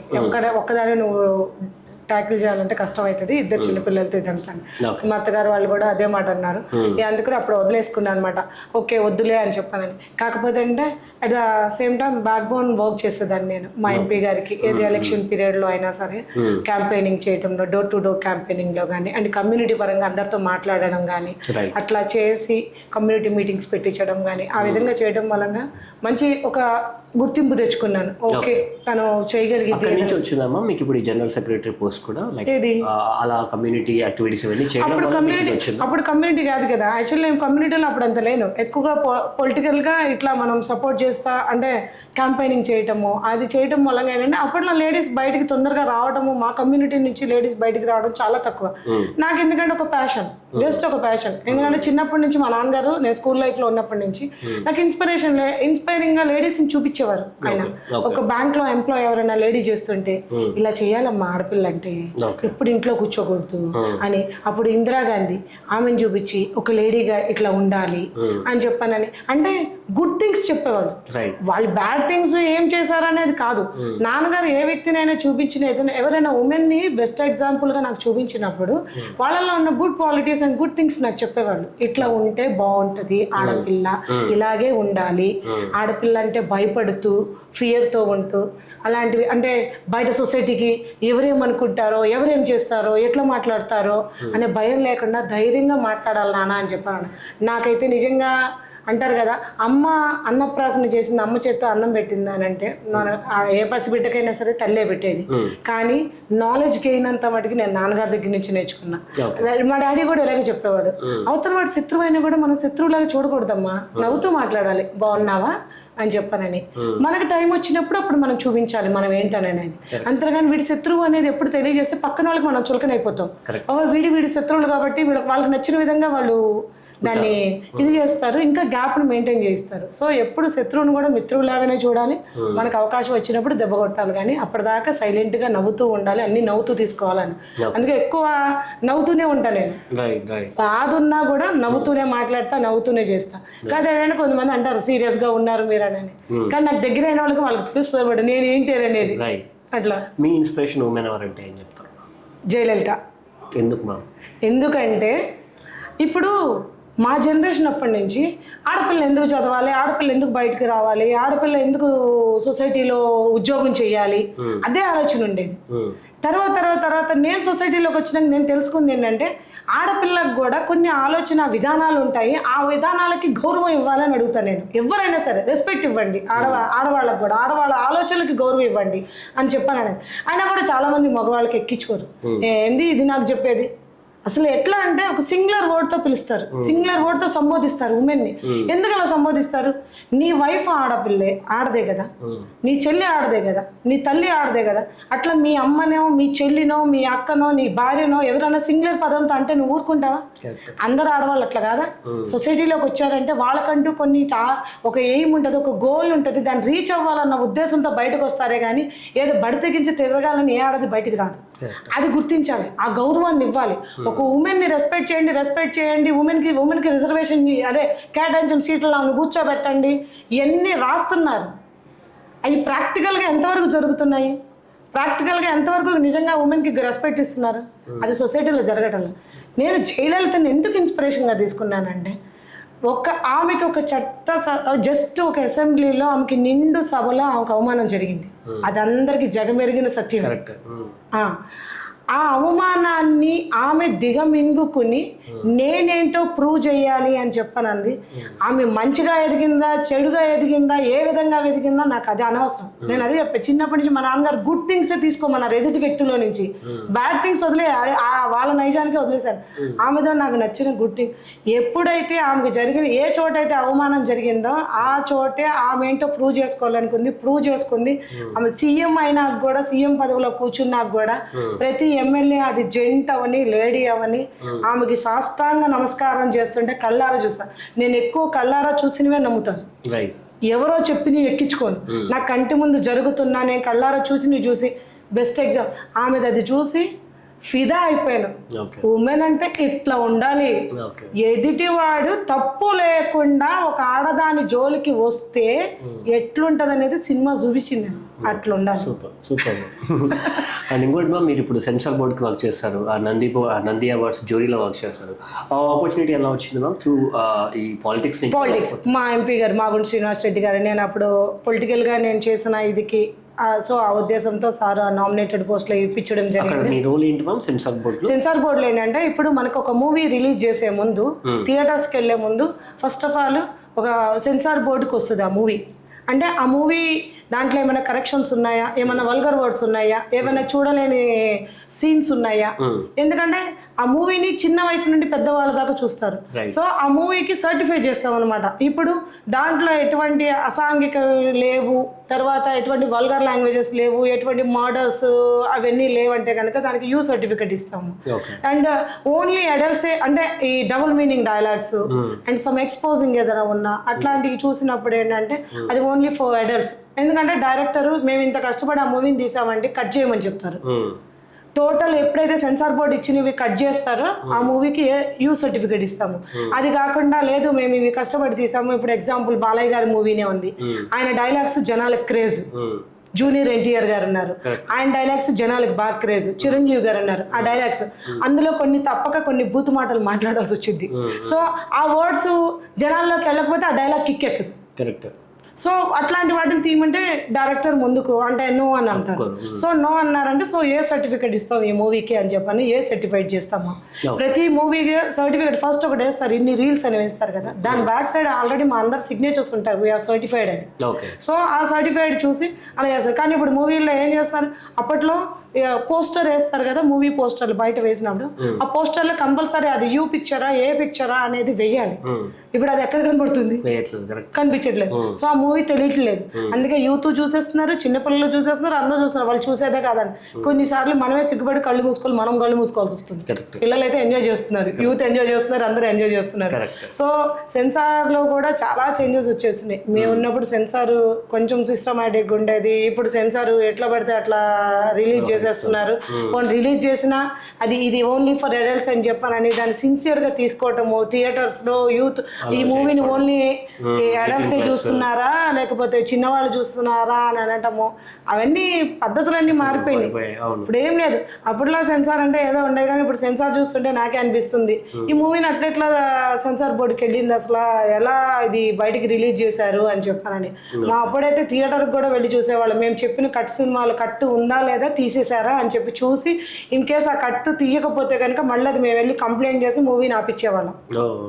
ఆ మూవీని ఆపి అందులో మేము చెప్పిన కట్టు తీయలేదు మీరు అని చెప్పాను. కానీ ఇప్పుడు ఎక్కడుంది, ఇప్పుడు అసలు ఓటీటీలోనే వచ్చేస్తున్నాయి మూవీలు.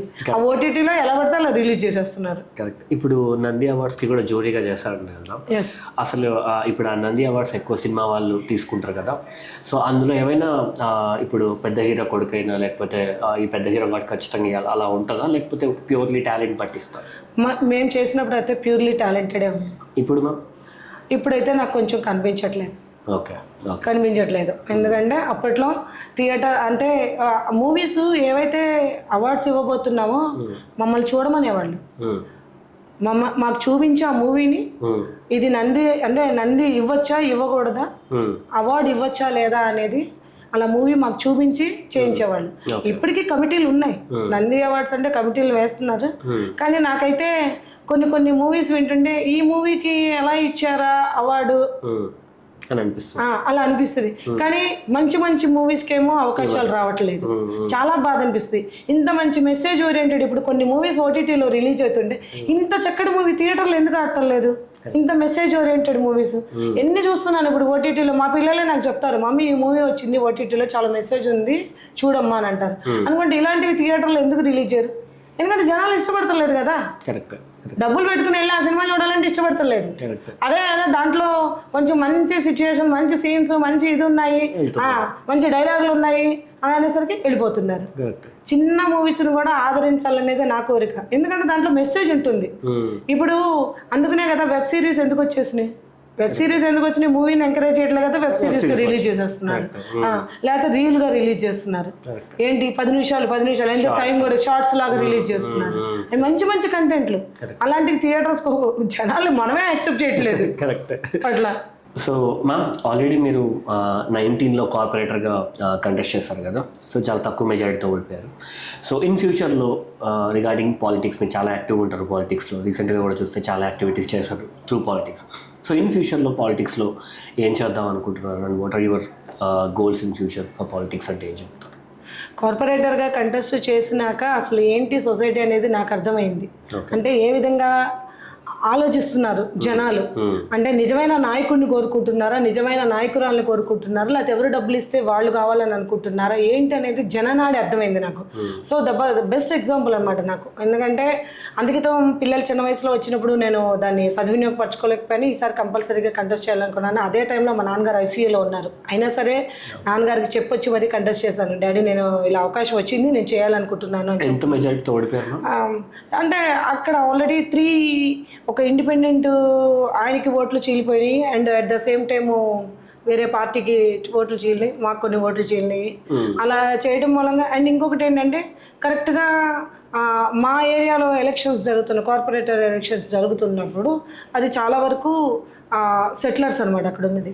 సో కరెక్ట్గా అలా హాలిడేస్ ఉన్నప్పుడు ఫెస్టివల్ టైంలో ఎలక్షన్స్ పెట్టారు. మాకు రాజకీయం తెలిసిందే కదా, ఆ టైంలో పెట్టడం మూలంగా పార్టీని వ్యక్తిని నేను ఎత్తట్లేదు. సో ఆ టైంలో పెట్టడం మూలంగా ఏమైందంటే చాలా వరకు సెటిలర్స్ అందరూ ఫెస్టివల్స్ అని చెప్పని వెళ్ళిపోవడం జరిగింది. లోకల్గా ఉన్న వాళ్ళు అని అనేసరికి లోకనాయకుడికే గుర్తిస్తారు కదా. కరెక్ట్. సో అందుకోసమనే ఆ టైంలో నేను కొంచెం ఇదైతే, కానీ ఆ ఓటమిని తీసుకుని నేను దాని నుంచి చాలా నేర్చుకున్నాను. ఓకే, రాజకీయం అంటే ఇట్లా ఉంటుంది, ఈ విధంగా వెళ్ళాలి, ఏ టైంలో మనము కరెక్ట్ టైంలో పవర్ యూజ్ చేయాలో ఆ టైంలో పవర్ యూజ్ చేయాలి అని చెప్పని అనుకున్నాము. సో అట్లాగా వెళ్తా ఉన్నాను. అదే టైంలో తర్వాత మహిళా మోర్చా స్టేట్ ఆఫీస్ సెక్రటరీ చేసాము, ధర్నాలు చేసాము, అన్నీ చేసాము. అండ్ తర్వాత మీన్వైల్ కొంచెం పార్టీ చేంజ్ అవ్వాల్సి వచ్చింది. మా గురువు గారి మూలంగా పార్టీ చేంజ్ అయ్యాము. అండ్ ఆ పార్టీలో అవకాశం కోసం ఏంటంటే ఇప్పుడు మనము, నా ఆలోచన ఏంటంటే ఎంతసేపటికి మనము సొసైటీకి ఏదైనా చెయ్యాలి. నేను ఆల్రెడీ కడుపు నిండిందాన్ని, నాకు అంటే కడుపు నిండిందాన్ని అని అంటే నీకు అర్థమై ఉంటుంది ఏంటంటే మా హస్బెండ్ వెల్ సెటిల్డ్, అండ్ మా హస్బెండ్. సో మాకేంటంటే పైసల కోసం అనేది కాదు, నేను రాజకీయాల్లోకి వద్దాం అనుకుంది కూడా డబ్బు కోసం అయితే కాదు. నాకు డబ్బు అవసరం లేదు. నాకు కారు ఉంది, సొంత ఇల్లు ఉంది, నా కారులో నేను తిరగలను, నా సొంత ఇంట్లో నేను ఉన్నాను, నాకు ఒక విల్లానే ఉంది. సో నాకు అది కాదు. కానీ మనము రాజకీయంగా వచ్చాము అని అంటే సొసైటీకి ఏదైనా చెయ్యాలి. ఇప్పుడు నా కమ్యూనిటీనే ఉంది, నా కమ్యూనిటీ పీపుల్కి ఏదైనా చెయ్యాలి. ఈ ఎవరైతే ఎదురు చూస్తున్నారో, ఎవరు హెల్ప్ చేస్తారా, ఏ ప్రభుత్వం హెల్ప్ చేస్తుందని చేస్తున్న పేద ఆరవేశ్యులు చాలా మంది ఉన్నారు మనలో. సో అట్లాంటి వాళ్ళకి ఏదన్నా నేను ఒక నీడనవ్వాలని నా కోరిక. ఎందుకంటే మనం వెళ్ళేటప్పుడు ఏం తీసుకెళ్ళాం, మనం సంపాదించిన డబ్బు తీసుకెళ్ళము, మనం తిరుగుతున్న కారు తీసుకెళ్ళము, మనం ఉంటున్న ఇల్లు తీసుకెళ్ళము. కేవలం ఒక పేరు, ఫలానా వ్యక్తి ఉండి ఆమె ఇలా మాకు చేసింది అని అనిపించుకోవాలనేది నా కోరిక అనమాట. సో అందుకని ఇన్ ఫ్యూచర్లో అయినా ఏ ప్రభుత్వం అయినా సరే నాకు అవకాశాన్ని ఇస్తే నేను చేయడానికి నేను రెడీగా ఉన్నాను. నేను చేసినా కూడా నా సొసైటీ కోసం, ప్రజల కోసమే చేస్తా, కానీ నాకు అవసరం లేదు. నా పిల్లలు సెటిల్డ్, నా హస్బెండ్ ఆల్రెడీ ఉద్యోగం, నాకు మా ఫైనాన్షియల్లీ మేమేం వీక్ కాదు, ఏదో వెళ్ళిపోయి రాజకీయాల్లో సంపాదించేసుకోవడానికి. పార్టీ పిలిచి మీరు ఇట్లా ఈ ఏరియా నుంచి కాంటెస్ట్ చేయండి అని అంటే are you ready ma'am? Yeah, I'm ready. Okay, I'm ready to do. నేను చెప్తున్నా కదా, సొసైటీ కోసం అక్కడ డెవలప్మెంట్ కోరుకుంటా, ఆ ఏరియా డెవలప్మెంట్ కోరుకుంటా. నాకేం మిగిలిందా అనేది నేను చూడను, నేను ఏం చేశాను సొసైటీకి అనేది చూస్తాను. ఇప్పుడు మీరు ఆర్యవైశ్య సంఘానికి జనరల్ సెక్రటరీగా ఉన్నారు. What is the role ma'am? General secretary అంటే ఏం చేస్తారు ఆ సంఘానికి? ఇప్పుడు సంఘాలు ఎందుకుంటాయంటే వైశ్య సంఘం ఉంది. ఆ వైశ్య సంఘం ఏంటంటే ఇప్పుడు మాకు బస్తీ స్థాయి నుంచి ఉన్నాయన్నమాట మాకు సంఘాలు. బస్తీ నుంచి మండలం, మండలం నుంచి జిల్లా, జిల్లా నుండి రాష్ట్రం. రాష్ట్రంలో ఉన్న నాయకులకి బస్తీలో ఏం జరుగుతుందో తెలియదు. అది ఎవరు చెప్పాలి? ఓన్లీ బస్తీ నాయకులు, అది జిల్లా నాయకులు మా నోటీస్కి తీసుకొస్తే జరుగుతుంది. చాలా వరకు ఏంటంటే పేద ఆర్యవైశ్యులు, పేద విద్యార్థులు కూడా ఉన్నారు మా దాంట్లో. వాళ్ళకి వాళ్ళు మంచి చదువుకుంటున్నారు, కానీ వాళ్ళకి ఫైనాన్షియల్లీ సపోర్ట్ లేక వాళ్ళు చదువులు ఆపేసి వ్యాపార రంగంలోకి దిగటం, ఏదో ఒక చిన్న వ్యాపారం పెట్టుకుందాము అలా చేస్తున్నారు. అలా కాదు, మీరు చదువు రంగంలో ఇంకొంచెం ముందుకు వెళ్ళాలనుకుంటున్నారంటే, ఉన్నత స్థాయికి వెళ్ళాలంటే మా దాంట్లో చాలా మంది బిక్షోట్స్ ఉన్నారు. సో వాళ్ళు ఏంటంటే విద్యార్థులకి స్కాలర్షిప్స్ ఇవ్వటం, వాళ్ళ త్రూ ఇప్పించడం మేము. సో ఇవన్నీ చేస్తూ ఉంటాం సంఘం నుంచి. అండ్ ఉమెన్ వింగ్ ఎందుకు ఉంటుందంటే మాకు మహిళల్ని కూడా మోటివేట్ చేసి ముందుకు తీసుకురావాలి రంగంలోకి. ఏదైనా సరే మహిళలు అంటే ఇంటి వరకే పరిమితం కాదు. అంటే నేను అనేది ఆడాది లేనిదే ఇంట్లో ఏ పని జరగదు. పొద్దున్న లెగిసిన దగ్గర నుండి టిల్ నిద్రపోయేంత వరకు ప్రతిదీ ఉమెన్ చేయాల్సిందే. సో ఒక ఇంటినే నడపగల ఆడది ఖచ్చితంగా సొసైటీని కూడా నడపగలిగింది. ఆ మనోధైర్యాన్ని మేము ఇవ్వాలని ఒక లీడర్స్గా ఒక స్టేట్ జనరల్ సెక్రటరీ అయినా మా స్టేట్ ప్రెసిడెంట్ అయినా మేమైనా సరే మీరు సొసైటీలోకి వస్తే సేవా దృక్పథంతో ముందుకు రండి. ఎవరికన్నా హెల్ప్ కావాలంటే మా నోటీస్కి తీసుకురండి. మీరు చేస్తారంటే చేయండి, మీకు చేత కాకపోతే మా దాకన్నా తీసుకురండి, మేము హెల్ప్ చేయడానికి రెడీగా ఉన్నాము. అండ్ మీరు ఏదైనా సరే సొసైటీలో ఆడపిల్ల విషయంలో ఏదైనా ఇష్యూ అయ్యింది ఇమీడియట్గా రియాక్ట్ అవటము, అదే అంటే మా సంఘాన్ని మేము ప్రొటెక్ట్ చేసుకోవడం. ఓకే, అంటే ఇప్పుడు మీ సంఘంలో ఇన్ కేస్ ఆర్యవైశ్యులు ఎవరైనా సరే if they are facing any problem మీ దగ్గరికి వస్తే సాల్వ్ చేస్తాం. So for that you take an initiative as general secretary. Okay, so పక్కా సాల్వ్ అవుతుందా మ్యామ్ మీ దగ్గరికి వస్తే? అవుతుంది. ఓకే, ఖచ్చితంగా అవుతుంది. అది ఎంత పెద్ద ప్రాబ్లం? ఎందుకంటే ఇప్పుడు ఆ ప్రాబ్లమ్ని అది చేయగలిగే విధానంలో చేస్తే అవుతుంది. అంతేగాని ఎదుటివాడు ఇంక మొండిగా ఉండి మనం చెప్పినా కూడా వినకపోతే వాడి పోలీస్ స్టేషన్కి వాడికి వెళ్ళాల్సిందే. కానీ 99% మాలో ఏంటంటే మా కమ్యూనిటీలో తొందరగా పోలీస్ స్టేషన్కి వెళ్ళటము, గొడవలు పెట్టుకోవటము, ఇట్లాంటి జోలికి వెళ్ళరు. ఎవరన్నా మా జోలికి వస్తేనే మమ్మల్ని ఇబ్బంది పెడతారు, కానీ మేము ఎవరి జోలికి వెళ్ళి ఇబ్బంది పెట్టము. సో ఆ గుడ్ విల్ అయితే మాకుంది. సో మేమేమనేదంటే ఇంకా కొన్ని చోట్ల అయితే వ్యాపారాలను మూయించడము, వాళ్ళని ఇబ్బంది పెట్టడము, అలాంటి సపోర్ట్ మేము అందిస్తాం. మన ధైర్యాన్ని మేము ఉన్నామని వెళ్ళి మాట్లాడడము, యాజ్ అ స్టేట్ లీడర్స్గా మా రాష్ట్ర అధ్యక్షులు ఉన్నారు, ఆయన వెళ్ళి మాట్లాడటము, స్టేట్ లీడర్స్ ఎవరైతే ఉన్నారో వాళ్ళు వెళ్ళి మాట్లాడడం, అది చేయటం వల్ల ఏంటంటే అతనికి ఒక మనోధైర్యం ఇవ్వటం అనమాట. నా వెనకాల నా సంఘమే ఉంది, నా సంఘ నాయకులు ఉన్నారు, నాకు సపోర్ట్ని అందిస్తారు అని ఒక ధైర్యాన్ని ఇవ్వాలంటే ఎవరో ఒకళ్ళు ఉండాలి కదా. ఇప్పుడు మా సీఎం ఉన్నారు, సీఎం గారు మాకు చేస్తారు అని చెప్పని ఎట్లయితే బిలో పవర్టీ ఉన్న వాళ్ళు కానీ అందరూ ఎలా ఎదురు చూస్తారు, సంఘంలో కూడా అలాగే ఉంటుంది. సంఘ నాయకులు ఉండడం వల్ల సపోర్టు, రేపొద్దున్న పక్కకు సంఘం అంటే పక్క కులస్తులు ఎవరైనా మా సంఘాన్ని ఇబ్బంది పెడితే మా సంఘం వాళ్ళని మేము మాట్లాడి దాన్ని సాల్వ్ చేయడానికి అండ్ వాళ్ళని ప్రొటెక్ట్ చేయడానికి. ఈ సంఘాలు ఉండేది వాళ్ళని ప్రొటెక్ట్ చేయడం కోసం.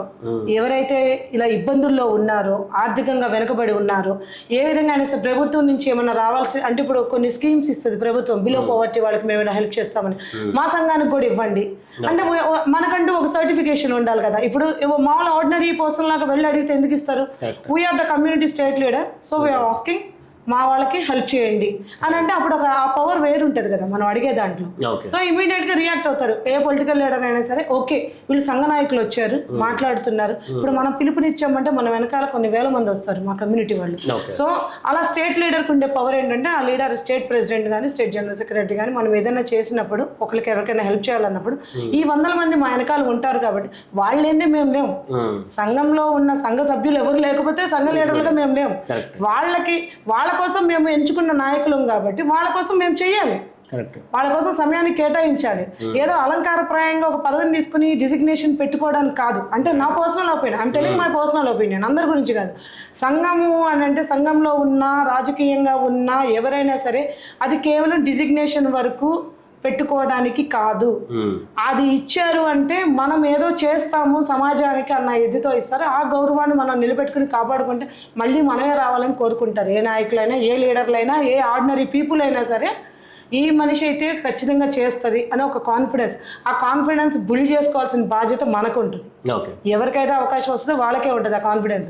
ఆ కాన్ఫిడెన్స్ తెప్పించుకోవాలి జనాల్లో నుంచి. మనం ఏదో మనం నేను చేసేస్తా తురుముని తోపుని అని చెప్పుకోవడం కాదు. నేను చేయగలను, చేసి చూపిస్తే నువ్వు వద్దన్నా నీకే కట్టబెట్టి కూర్చోబెడతారు ప్రజలు. నీలాంటి నాయకులే కావాలి మాకనని. సో నేను ఏ నాయకుడికైనా, మా సంఘంలో ఉన్న వాళ్ళకైనా నేను చెప్పేది ఏంటంటే పదవిని మీ పేరుకి, మీ డిజిగ్నేషన్, మీ ఇన్విటేషన్ కార్డు, విజిటింగ్ కార్డులు వాటి వరకు పెట్టుకోవడం కాదు. సొసైటీ కోసం వర్క్ చేయండి. నేను కూడా ఈరోజు సొసైటీ కోసం వర్క్ చేయాలి, మా కమ్యూనిటీ వాళ్ళకి హెల్ప్ చేయాలన్న ఉద్దేశంతోనే ఈరోజు స్టేట్ లీడర్గా ఎంటర్ అవ్వడం జరిగింది. సో ఖచ్చితంగా మాకు 2 years పీరియడే ఉంటుంది. ఈ 2 years పీరియడ్లో ఖచ్చితంగా మేము చేసి చూపిస్తాం.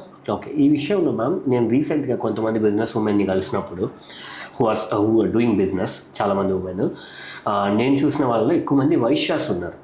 ఓకేనా, అంటే మీ సంఘం మోటివేషన్ వల్ల ఎక్కువ మంది ఉమెన్స్ చేయడానికి ముందుకు వస్తున్నారా, లేకపోతే నార్మల్గానే వైశ్యాస్ అంటే ఎక్కువ బిజినెస్ చేయడానికి ఉంటారా? నార్మల్గా మా వైశ్యాస్ అంటేనే వ్యాపార రంగంలోనే ఎక్కువ ఉంటారు. కానీ ఇప్పుడు ఉద్యోగాలు కూడా చేస్తున్నారు. కానీ ఇప్పుడు ఇంకొకటి ఏంటంటే నా ఏజ్ కాదు, నాకన్నా పెద్ద ఏజ్ ఉన్నాము కూడా ఖాళీగా ఇంట్లో కూర్చోవడం దేనికి, ఏదైనా వర్క్ చేద్దాము, ఆన్లైన్ బిజినెస్ చేద్దాము అని చెప్పి దిగుతున్నారు బిజినెస్ రంగంలో కూడా. అదే నేను అంటుంది, ఉమెన్ కెన్ డూ ఎవ్రీథింగ్. ఇది నువ్వు చేయలేవు మాతో పాటు సమానంగా అని అనడానికి, మగవాళ్ళు ప్రశ్నించడానికి కూడా లేదు. ఉమెన్ ఏదైనా చేయగలిగింది తను తలుచుకోవాలి. కానీ కాకపోతే ఏంటంటే చిన్న మోరల్ సపోర్ట్, నువ్వు వెళ్ళు, నీ వెనకాల నేనున్నాను అని చెప్పని, అది భర్త అయినా పిల్లలైనా సరే మేమున్నాము, నువ్వు ముందుకెళ్ళు అనే ధైర్యాన్ని ఇస్తే కుటుంబానికి మించిన మనోధైర్యం ఎవరు ఇవ్వలేరు. ఈరోజు నేను ప్రౌడ్గా చెప్పుకుంటాను, అందరికి ఒకటే చెప్తాను, నా హస్బెండ్ నా బ్యాక్ బోన్ అంట. మనం వెనుపూసలేని ఏమైనా పని చేయగలవా? సో ఆయన నా బ్యాక్ బోన్ అని చెప్తాను. నా పిల్లలు ఇద్దరు నా రైట్ అండ్ లెఫ్ట్ అని చెప్తాను. వాళ్ళు ముగ్గురు సపోర్ట్ లేని ఈరోజు నేను సొసైటీలోకి బయటికి రాలేదు, ఏం మాట్లాడలేను, ఏం చేయలేను. ఈరోజు నేను ఇలా తయారవడానికి కారణం నా భర్త, నా పిల్లలు ఇద్దరు సపోర్ట్ అనమాట. కరెక్ట్. అండ్ ఇంకోటి మీరు చాలా సంవత్సరాల నుంచి every year international women's day రోజు ఏదో ఒక ఈవెంట్ చేయడం కానీ, ఇది ఓన్లీ మీ సంఘం వరకే చేస్తున్నారా లేకపోతే ఎనీ ఉమెన్ ఆర్ వెల్కమింగ్? చాలా సంవత్సరాల నుంచి చేస్తున్నారు కదా. అవును. సో అది ఎలా మీ సంఘం వరకు చేస్తున్నారా లేకపోతే లైక్ యువర్? లేదు అందరూ మేము వెల్కమ్ టు ఆల్ అని చెప్తాము. కొంతమంది ఫోన్ చేసి అడుగుతారు, ఇది మీ వైశాస్ద ప్రోగ్రాము, మేము రావచ్చా అని. అందరూ రావచ్చమ్మా, మహిళ అయి ఉంటే చాలు అని చెప్తాం. ఉమెన్ అయి ఉంటే చాలు, ఎవరైనా రావచ్చు, ఎవరైనా పార్టిసిపేట్ చేయొచ్చు. అండ్ మాకేంటంటే నా ఆలోచన ఏంటంటే చాలా మంది చేస్తారు women's day program, not only మీ, ప్రభుత్వం అంటే నేను ఎప్పటి నుంచో చేస్తున్నానని నువ్వు వచ్చి మాకు చూసావు కాబట్టి నీకు తెలుసు. కానీ చాలా మందికి ఏంటంటే ఉమెన్స్ డే ఇప్పుడు చూసిన వాళ్ళకి ఏంటంటే ఇప్పుడే చేస్తుందేమో అనుకుంటారు. ఇప్పుడు కాదు, గత 20 సంవత్సరాల నుంచి నేను ఉమెన్స్ డే ప్రోగ్రామ్ చేస్తూ ఉంటాను. కానీ ఆ ఉమెన్స్ డే ప్రోగ్రామ్ కూడా ఒకటే అంట, మహిళలు సాధించుకున్న రోజు అని ఎంతమందికి తెలుసు? మొదట్లో ఎవరికి తెలియదు. ఏదో మహిళా దినోత్సవం అంటే వెళ్దాము, మనం కూడా గేమ్స్ ఆడుకుందాము, ఏదో గిఫ్ట్లు తెచ్చుకుందాం అని అనుకున్నాను. కానీ నేను ఒకటే చెప్తాను, మహిళా దినోత్సవం అంటే మహిళలు మనందరం సాధించుకున్న రోజు. అది సాధించుకోవడానికి కారణమైన ఎందుకు వచ్చింది ఈ డే అనేది ఒకటి ఎక్స్ప్లెయిన్ చేస్తాను ఆ రోజున ప్రోగ్రాంలో. అండ్ దాంతోపాటు మీరు చేసి ఆ రోజు మనం ఎంటర్టైన్మెంట్ ప్రోగ్రామ్ కూడా పెడతాం, సో గేమ్స్ అలానే పెట్టి వాళ్ళ దగ్గర నుండి నేనేం ఊరికనే ఏం పిలిచి కూర్చోబెట్టాను ప్రోగ్రామ్కి. ఇగో ఆ రోజున ఈ సర్వీస్ ప్రోగ్రామ్ చేస్తున్నాం, సో దాని రూపాయన అప్పుడు ఆ పాపకి తలసేమి ఆ పాపకి ఎట్లా చేసామో 50 రూపీస్ వసూలు చేసాం, అట్లా 50 or 100 తీసుకుంటా. తీసుకుని ఆన్ స్టేజ్ ఒక సర్వీస్ ప్రోగ్రామ్ చేసేస్తాను. ఇదిగో ఇది నాది కాదు, మనందరి రూపాయి అని చెప్తా ఇచ్చేటప్పుడు. అది అందరికి నచ్చిద్ది అనమాట.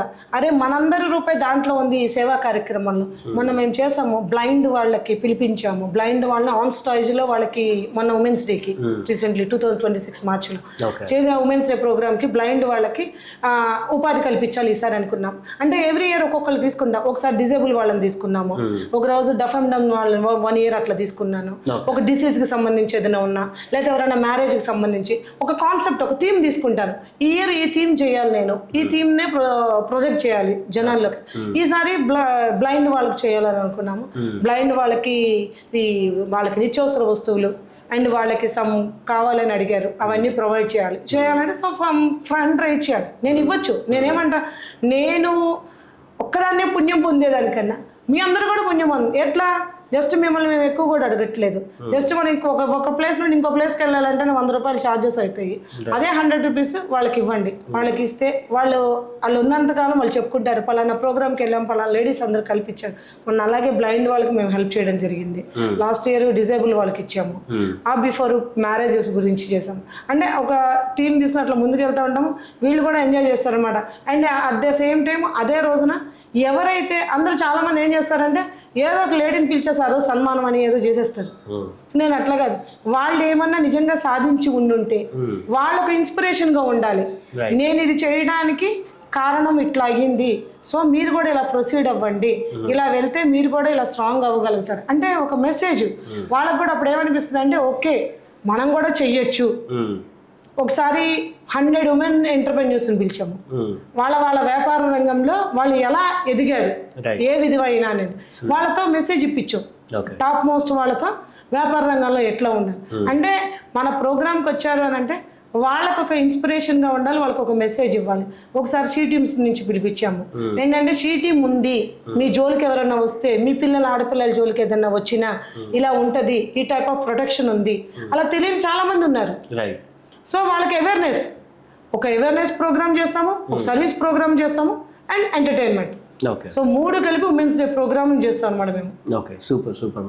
అండ్ ఇంకోటి మ్యామ్, ఇప్పుడు మీరు చూస్తే if I see your journey, so you work in politics, censor బోర్డుకి చేస్తారు, ఎవ్రీ ఉమెన్స్ డేకి ఇలా చేస్తున్నారు, అండ్ జనరల్ సెక్రటరీగా ఇప్పుడు ఆర్యవైశ్య సంఘం, సో ఇవన్నీ చేస్తున్నారు కదా.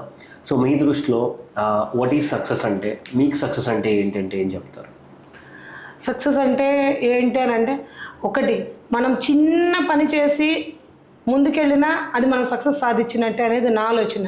నేను అందరూ అంటారు కదా, ఒక కొండకి వెంట్రుక వేయండి వస్తే వెంట్రుక వస్తుంది, లేకపోతే కొండే వస్తుంది అని అంటారు. నేను అంటాను ఆ ఎంట్రుకను కూడా వేస్ట్ చేయొద్దు. మనము కొండ వస్తుంది అని అనుకుంటే గట్టిగా సంకల్పంతో ఎంట్రుకేసి లాగేటివి, అంతేగాని ఎంట్రుక తెగుతుందా అని కాదు. వేస్తే ఎంట్రుకను స్ట్రాంగ్గా వేయాలి మనం, నా ఒపీనియన్ అట్లా.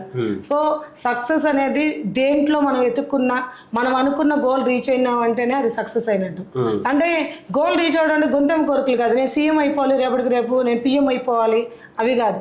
మనకంటూ ఒక గోల్ పెట్టుకుని ఈ గోల్ని మనం రీచ్ అయ్యామని అంటే అది మనం సక్సెస్ సాధించినట్టే. ఆ గోల్ రీచ్ అయ్యేంత వరకు ప్రయత్నం చేయాలి, కానీ మనం ప్రయత్నం చేస్తున్నంతసేపు మనల్ని డిసప్పాయింట్ చేయడానికి, మనల్ని డిస్కరేజ్ చేయడానికి, మనల్ని డిఫేమ్ చేయడానికి అండ్ డిమోరల్ ఏమో అంటారు కదా, వాళ్ళని క్యారెక్టర్ ఇది చేసి బ్యాడ్ చేసేసి వాళ్ళని లాగటం అలాంటివి చేస్తారు. ఇవన్నీ ఆలోచించకూడదు. మనం ఒకసారి ముందుకు వచ్చాము అని అంటే ఇవన్నీ ఆలోచిస్తే మనం సక్సెస్ రీచ్ కాలేము. నేను ఏ ఉమెన్కైనా చెప్పేది ఏంటంటే ఎవరైనా సరే వాళ్ళు ఎదగడం కోసం మనల్ని డిఫైన్ చేస్తున్నారని చెప్పాలని మీరు దాని గురించి భయపడాల్సిన అవసరం. ఎందుకంటే మనమేంటో మనకు తెలుసు కదా, మన సంకల్పం మనది కరెక్ట్ ఉన్నప్పుడు మన ఎదుటి వాళ్ళ గురించి ఆలోచించాల్సిన పని ఎవరేమనుకుంటున్నారు మనం ఆలోచించాల్సిన పని, మన కుటుంబం సపోర్ట్ మనకు ఉంటే చాలు. మనం ముందుకెళ్ళిపోతే ఖచ్చితంగా ఏ ఉమెన్ అయినా సక్సెస్ సాధిస్తుంది. అండ్ నేను కూడా అదే అనుకుంటా, నేను సక్సెస్లో ఖచ్చితంగా కొన్ని ఆలోచనలో ఉన్నాను, కొన్ని ఆలోచన ప్రణాళికలో ఉన్నాను. ఆ ప్రణాళిక ప్రకారం నేను ముందుకెళ్ళి సొసైటీకి మంచి చేసే విధానాల్లో ముందుకెళ్ళి చేసి ఖచ్చితంగా నేను అనుకున్న గోల్, నేను అనుకున్న సక్సెస్ సాధిస్తానని నేను అనుకుంటున్నాను నేను. సో సక్సెస్ ఏ ఉమెన్కి అయినా సరే మన వెనకాలే ఉంటుంది. దాన్ని మన వెనకన్నా మన పక్కకు తీసుకొచ్చి పెట్టుకోవాలి. సక్సెస్ అంటే వెనకాల కాదు, మన పక్కనే పెట్టుకుంటే మనం సక్సెస్గా ముందుకెళ్ళిపోతాం.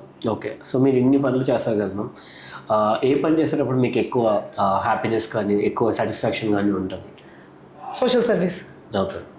ఎవరికైనా సరే ఇప్పుడు ఆకలిస్తున్నోడికి అన్నం పెడితే అన్నం విలువ తెలుస్తుంది. నాకు పెట్టారు అని చెప్పుకుంటాడు. కడుపు నిండినోడికి అన్నం తినరా అని అంటే ఎందాడి తినొచ్చానులే అంటాడు. నాకు కావాల్సింది అంటే those who are needy people, వాళ్ళకి సపోర్ట్ చేయాలి. Needy women, child or old women, ఎవరైనా సరే యాజ్ ఎ స్టూడెంట్ ఎవరికైనా సరే నాకు చేతనైనంత వరకు నేను సహాయం అందించాలి. ఆ సహాయంలోనే నేను ఆనందాన్ని ఎత్తుక్కుంటా. నేను కోవిడ్ వచ్చి సీరియస్ అయ్యి చనిపోయే స్టేజ్లో ఉంటే అందరూ ఒకటే వాడు చెప్పారు, నిన్ను కాపాడిందంటే ఈరోజు నువ్వు చేసిన సేవా కార్యక్రమాలు అన్నారు. నిజమే, ఎందుకంటే ఆకలితో జీతాలు లేకుండా ఇబ్బంది పడుతున్న వాళ్ళకి ఎంతో హెల్ప్ చేశాను ఫస్ట్ సీజన్లో కోవిడ్ వచ్చినప్పుడు. సో సెకండ్ సీజన్లో నేను జస్ట్ నాగార్జున సాగర్ క్యాంపెయినింగ్కి వెళ్ళాం. ఆ క్యాంపెయినింగ్ టైంలో నాకు కోవిడ్ రావడం అటాక్ అయింది. సో చాలా సీరియస్ అయింది. నేను హాస్పిటల్లో కూడా అడ్మిట్ అవ్వలేదు, ఇంట్లోనే ఉండి మా పిల్లల దగ్గరుండి నన్ను చూసుకున్నారు. సో వాళ్ళందరూ బ్లెస్సింగ్స్ నన్ను ఈరోజు నన్ను కాపాడింది అనుకున్నా. ఈరోజు ఇలా నీ ముందు నేను కూర్చున్నాను. Super super. చాలా రోజుల తర్వాత మళ్ళీ మీరు కెమెరా ముందుకు మా ఛానల్ ద్వారా రావడం అండ్ మీరు ఇంకా పాలిటిక్స్లో కానీ లేకపోతే ఆ సేవా కార్యక్రమాల్లో ఇంకా చాలా చేయాలని కోరుకుంటూ and all the best for your future ma'am. Thank you so much for coming. Thank you so much. Thank you.